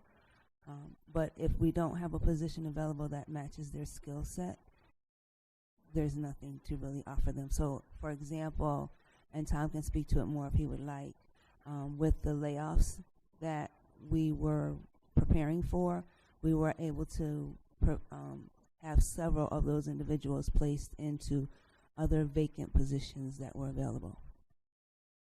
Amazing. And could you please send that policy in writing when you get a chance? I can just clarify on that. So there isn't a policy in place. It is a practice. I've been involved with layoffs in the city going back to at least... Could you speak into the mic? Sorry. Please? I've been involved with layoffs at the city going back to at least 2006. And I can say every single year we've taken every attempt we can to place people who are at risk of being laid off. Some years we've been more successful than others. This year, unfortunately, as a result of a lot of the vacant positions throughout city departments having to be cut due to financial measures, our ability to place people has been diminished, but those efforts will be ongoing up until the day those employees are potentially laid off. Thank you. So based on the framework you explained, for the 6 employees within the PAB that were laid off, they weren't terminated for cause based on the letters we read and what we've been informed by various departments in the city. Did you follow that practice and did you reach out to each of them and ask for their resumes and try to find a place for them? So when we did meet with those employees, we did tell them that they are 100% entitled to seek other employment at the city. I strongly encouraged them at that time to look on the city's website to identify any potential vacancies that existed, and if they found a vacancy that they wished to pursue or consider, to contact me. And like this conversation happened on the day they were terminated, or was it before they were, they were laid off, or was it before? I'm just trying to figure out like how the practice, what it looks like in practice. It happened prior to their layoff date when they were notified of their layoffs. Okay, that's helpful. So the reason that those folks weren't placed was because you didn't find a spot for them? So I guess I'm confused because initially you said you all would work with them to find a space, and you're saying you told them to go look on the city website. So which one is the practice? It's a dual practice. So we encourage the employee to assist us by looking at positions on the website, but we are obviously monitoring vacant positions, potentially new positions being created in this year's budget to identify ways to mitigate layoff numbers. Okay. I would say add to that too, Councilman Martin, and if there's and if you see something that meets somebody's skill set, because there may be something in some department that they're doing in one department that could fit in another department. It makes it easier to do that. It makes it harder to do that if there's not an equivalent position somewhere else. And that's where sometimes you have to wait when you see if something's coming out. I mean, that's part. Yeah, so I read the resumes of some of the employees, and some of the skill sets seemed like they would transfer to a position within that same bureau, within the Police Accountability Board. For example, the investigators have experience with policy and oversight. So in my mind, based on this practice, it would have made sense to transfer at least some of them to the vacant positions in that bureau. And we see that practice even within the various departments that have come and spoken today. So I guess, could you talk about why that wasn't done, or what the framework is? I guess because it's not in writing, it's. Yeah, I don't want to get too far into personnel-related stuff.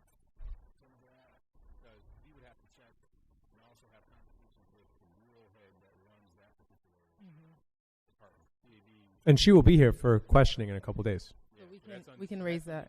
I mean, you might want to reserve that question for her. Sure, absolutely. I don't want to get out. I don't want to get out of my lane. Absolutely. I'm not. We don't run. But I think that might be something that you can ask, maybe even offline, as it relates to that. But yeah. But our practice citywide. That's the way that's how we roll with our. That's extremely helpful, and I think because more detailed personnel questions may arise as I go deeper, it may make sense to do what you're saying and have that meeting offline with HR, the head of the agency, law, and maybe anyone from our group who wants to be involved. So for our council staff, if you could please work to schedule that meeting. Second question about collective bargaining. And I guess for me, rules are really helpful, and understanding how they are applied to specific situations help. So another issue, again, with the PAB, Mayor Evans, you said that, so when the Vice President asked the question about collective bargaining, you said usually you check with the union, you want to make sure that nothing you're doing is against what their practices and role and everything is. So we also received a letter from AFSCME, again about the PAB, and they said that the protocol that you described was not followed for these city workers. So again, like, what is the basis for that distinction? They said they were not informed of the layoffs. There wasn't a chance to negotiate. There wasn't a chance to follow their collective bargaining agreement. So I guess, why do some agencies experience discrepancies versus others? I don't know. I think for that, I mean, again, I would have to have, because I'm just not that close to the PAB and those folks that were there, because it was not a agency or a department of my administration, I would have to have a conversation with the PAB head. I would probably bring in some of our HR folks and see how that process goes. I can't speak to that, but I can speak to what the example that Harriet gave you, because that's my absolutely. I pay more attention to that. I'm just not that close to the Police Accountability Board and how they absolutely structure what they did there. I mean, they're a semi-autonomous agency from us. I mean, technically they could buy they're independent, so they operate within the city, but that process, I'm just not close to it at all. And I think what's difficult, and I believe you, truly, you have a lot going on. I fully believe you're not as close to it. But I think what's difficult is on all the letters, the actions taken, people in your administrations, their names are on it.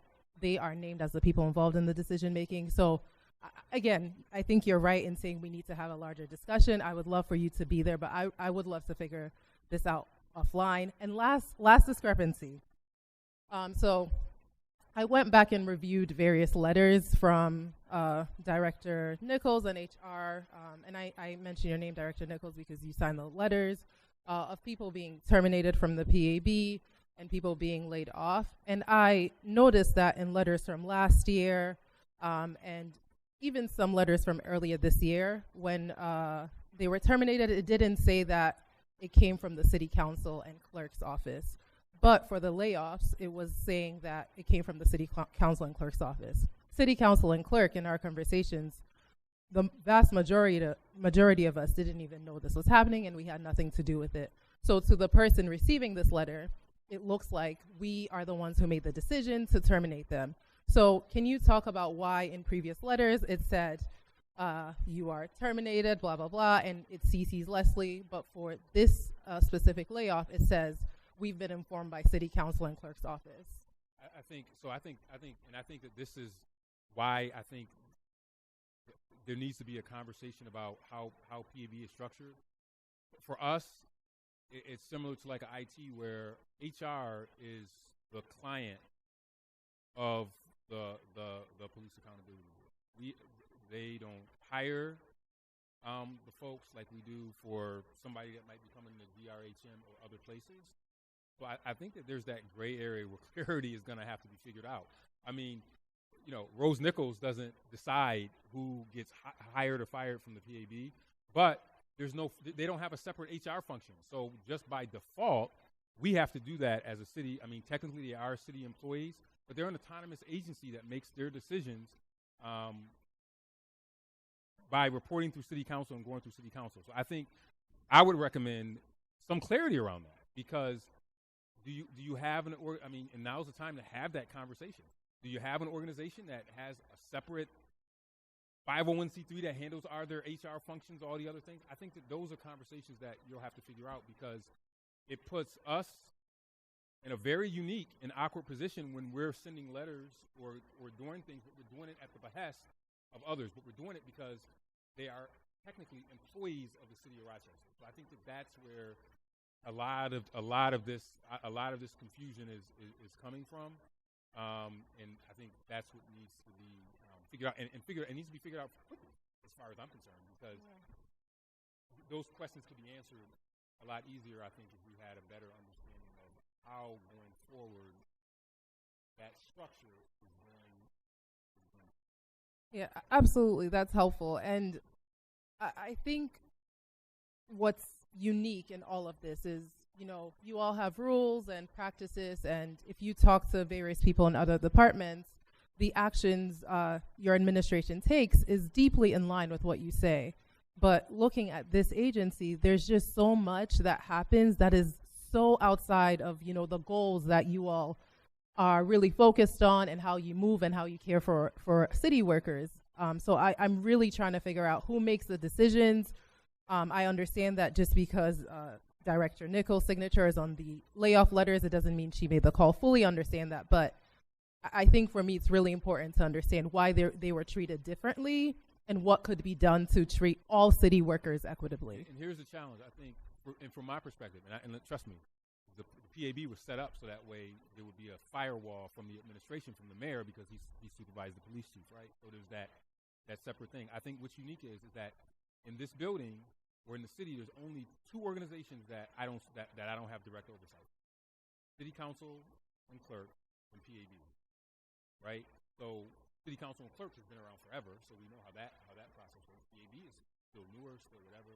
So I think that it's a larger conversation. I think council, the administration, PAB leadership should have about how all of that looks. But I think I want to underscore that we are more in a support role, and we are We have to make sure that no laws are violated because it's city, right? Because it's still city regardless of what you say. But in terms of process and all that, I think that definitely requires a larger conversation, particularly as it relates to my people, because they're being asked to do stuff, right?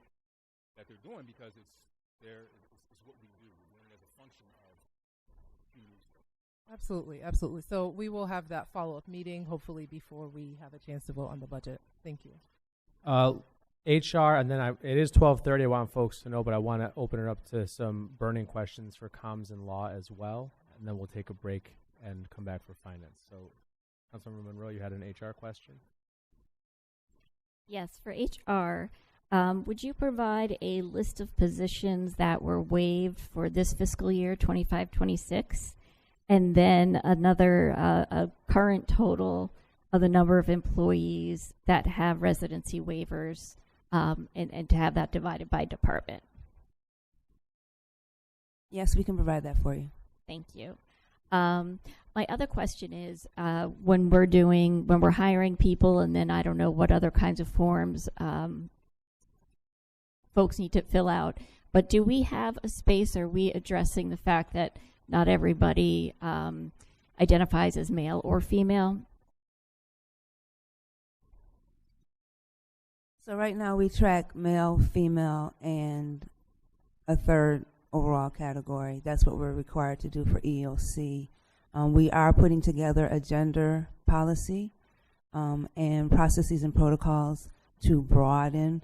Right now, anyone except for, I believe it's public safety positions, police and fire, they do not have to list their gender. And so if people provide that information, they freely give that information. So we cannot mandate, unless it's fire or police, that they provide that information to us. Thank you. Can I move to communications? Sure, go ahead. Okay. So for communications, there's a piece here where you talk about preparing for and responding to crises created by distraction, distortion, division generated by external forces, etc. I'm wondering what kind of crises we would be talking about and how you are putting things in place to deal with those. Those are all related to a lot more noise and external requests coming from the federal government. So that's the line I use. They're full of distortion, distraction, division. That's what they do, and we have to figure out how we respond. And, we have our Rock Resilience Roundtable, which some of you come to, but it's a major issue. I have never seen. I'm talking to other mayors. I have never seen us spend as much time as we ever have spent on dealing with the federal government. My first 3 years, I would get calls from the White House and they would say, hey, we hear you had a mass shooting or something like that. What can we do to help? Now it's somebody hand delivering a lawsuit, right, to the city, pulling EPA funding. So it's just crazy. We have literally spent more time than I can quantify on addressing that. The fact that we have to have a Rock Resilience Roundtable now, where we really sit in a room and figure out, okay, how are we going to figure out that we get SNAP payments? Come June 1st, people are going to lose SNAP payments. What are we going to be able to do with that? Oh, and by the way, January, Medicaid comes first, and it's going to disproportionately impact people that live in the city of Rochester. We've never had to do that. It's crazy. I mean, it's nuts. And it's exhausting, and what it's done is it's aged people that are leading cities by like 10 years. Because now you have this whole other thing that you're worrying about, where it's like a department of responding to the federal government.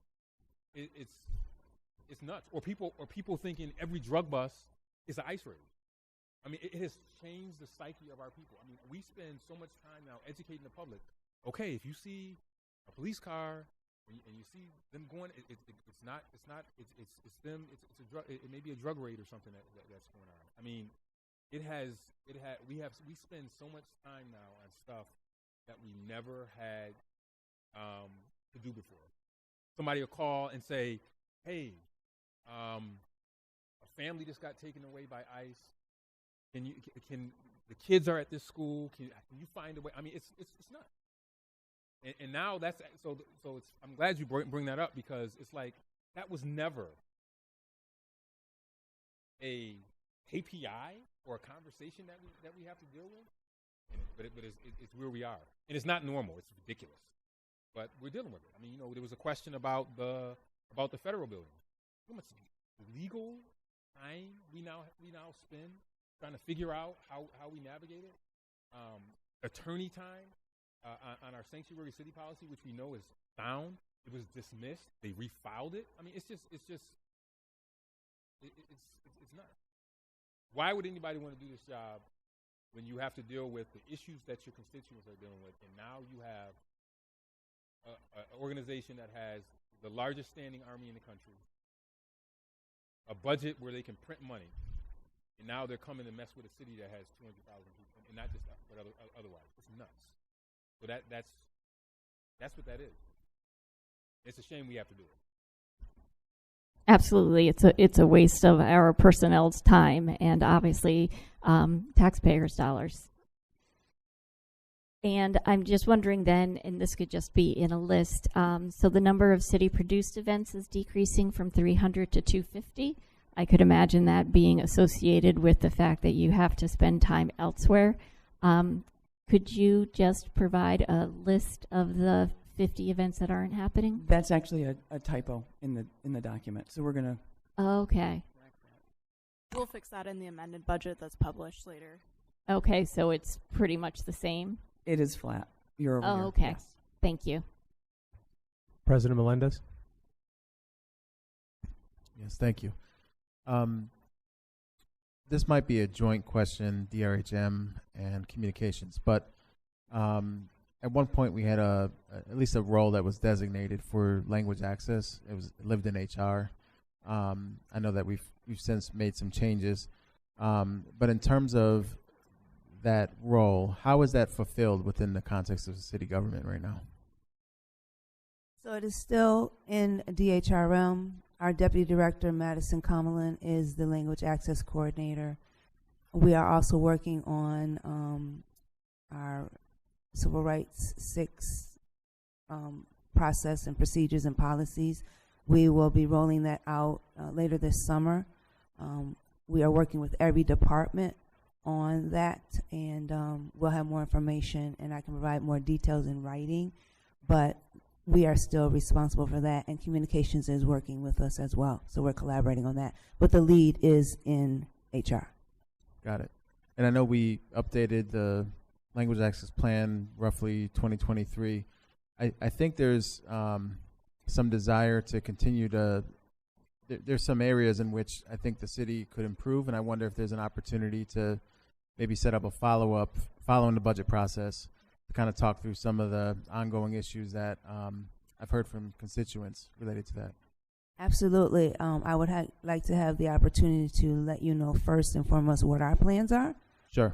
As far as language access surveys and working with all of the departments to find out what their language access needs are. We're pulling statistics from Monroe County and other entities, the census, to see what other languages we should be looking at and in what perspective. Thank you. And to comms, I know that we are looking at following a similar model to the county in translating very specific press releases into Spanish. And based on the budget allocations and the staffing, it looks like we have one Spanish-speaking writing position. And I guess my question would be, do we think that that one position would be adequate to cover the increased workload of all those translations?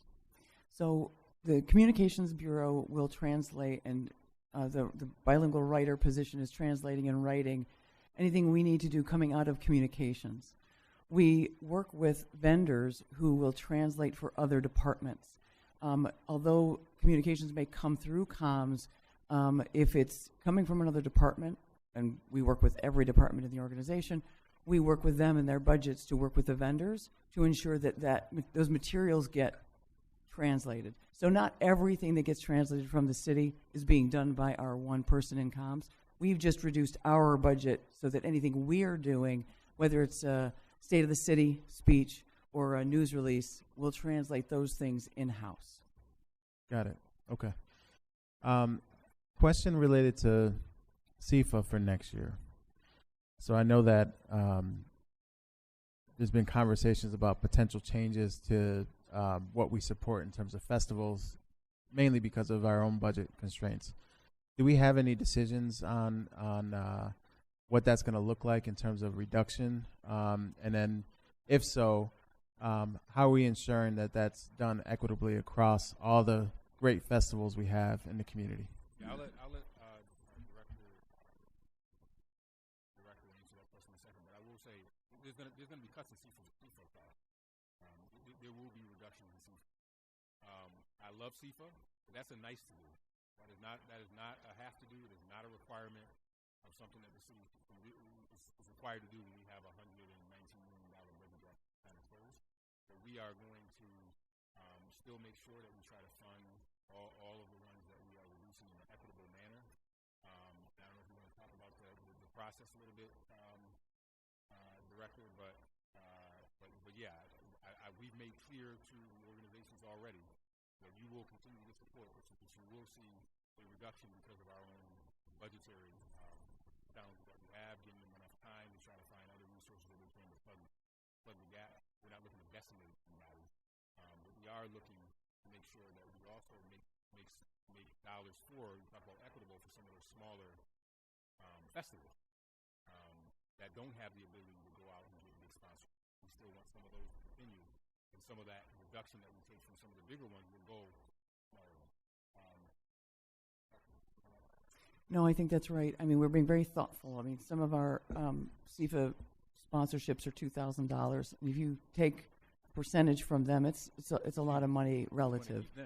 So we're looking at those that are not only receiving dollars from us, but are also receiving in kind.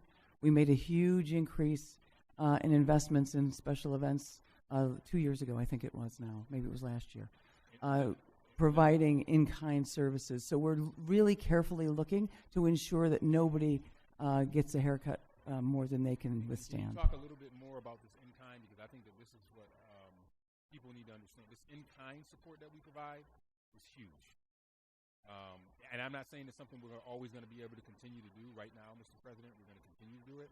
But in-kind is major. And, Director Pierce, can you talk a little bit about what in-kind means? And for those who are new, we provide to certain events, depending on their scale and depending on they have to submit a CIFA application. We provide police services, fire services, and DES services in kind. We've quantified that, and we made a deliberate decision because for many years we haven't, ever since I've been here, we've been unable to give more to accommodate for inflation, et cetera, to any of our special events. So we made a deliberate decision to begin to provide in kind to provide some relief for the increasing expenses that they were seeing.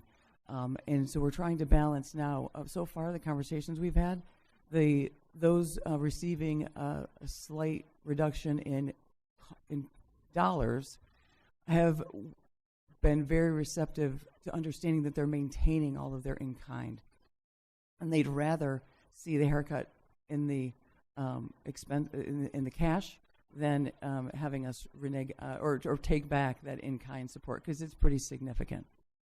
We can give you some exact numbers in writing. Yeah, I think that would be helpful. So if we can get a list of those that are receiving the haircut in writing, that would be helpful. And we're seeing a lot of these this month at council, so we can make sure to have Director Pierce present on this at the committee meeting as well. I also want to just plug a quick moment to say that not only are we doing that, we're also looking at how we can be really efficient. So we'll talk more about how we can be efficient and really help the events be as impactful as possible with as little investment, as I shouldn't say as little, but within the money we have, how can we be even more impactful and get more return for the dollars we're investing?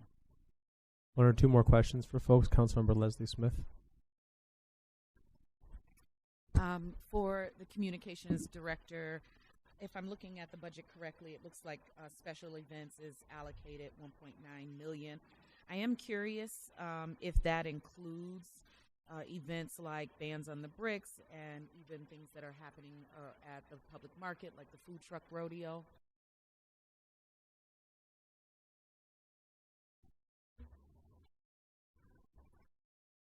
Yes, Councilwoman. It does, okay. It does And include things that happen at the public market as well. Great. I am just curious about the team that develops that. When I look at the food truck rodeo, there isn't one band that's going to be there this year that's reflective of me and my culture. And so I'm curious how these things are decided and who's involved in that, and how do we expand the lens to be more reflective, because we're talking about events that are happening in the heart of the city of Rochester that I want to attend, and I'll actually bring a chair and stay for a while. I think it depends on the promoter that Yeah. we're having, so that's a conversation that we can have with the promoter. And, I get this from all sides, because what you just said, I just got from somebody, because, I'm going to be announcing next week. We got Rick Ross coming to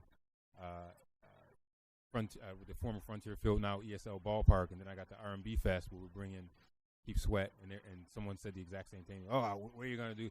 So I think it's a matter of making sure that across the board we have it's the promoters in which we work with. So all these events we work with promoters, and I think that those are good conversations to have with the promoters, and feedback that we can give them as they're looking at putting these events together. So be it Bands on the Bricks or wherever, we can definitely get that. That would be fantastic, and whatever RFP that goes out for those promoters, just ensuring that there is a mixture. Yeah, well, we like the mix, because Party in the Park has done a pretty good job of having this broad mix from the Taylor Swift tribute band to my buddy Shamari guy that plays. They have everything in between. So I agree with that. You want to make sure that you have something that hits everybody. Any further questions from council members? Councilmember Martin. For communications, can you talk about how you plan to involve council in some of the events that the city's doing? I know some of the questions we've had earlier are about inviting council to various events. So what's the plan for this upcoming year? We would want council to be involved in every event. We don't get the invites. Well, I don't know what we happened, learn about it on the news. We just had the City Mark documentary, and there was only there wasn't a lot of folks that came to that. So we will make sure that you get the events. We would love to have Flower Fest is coming up on June 6th. Juneteenth is coming up on June 19th. We love to see council members there, and as well as we're doing something for Black Music Month next month. So there's like 3 or 4 events coming up. And then I would also encourage council to please come to the Bands on the Bricks, the R&B Fest, Rick Ross Fest. That's Rick Ross that's going to be headlining. I'm getting ahead of myself announcing that. But that's already been out there. But that's coming up. We love to see council at all those things for sure, and we'll make sure that you know about them. Sure. Absolutely. So maybe a calendar of events, press conferences, things going on, because I know a lot of us want to show up. We just hear about it after it happens. Well, we've been working closely with DHRM to do a lot more internal communications. So we've got the intranet. I shouldn't say that. We're working on that. We've got the link, or the bridge, which when you go online with your city computer, you should see. When you pull up a browser, the first thing you should see is the bridge. We're putting that information there. We've got it in the posters across City Hall, and actually in all of our city buildings. We've got them in elevators, et cetera. So we've got posters, and we're trying to push it out to all employees. We've got about 3,500 employees. We're trying to encourage to go to all of this as well. So we're really trying to ramp that up without inundating everybody with email.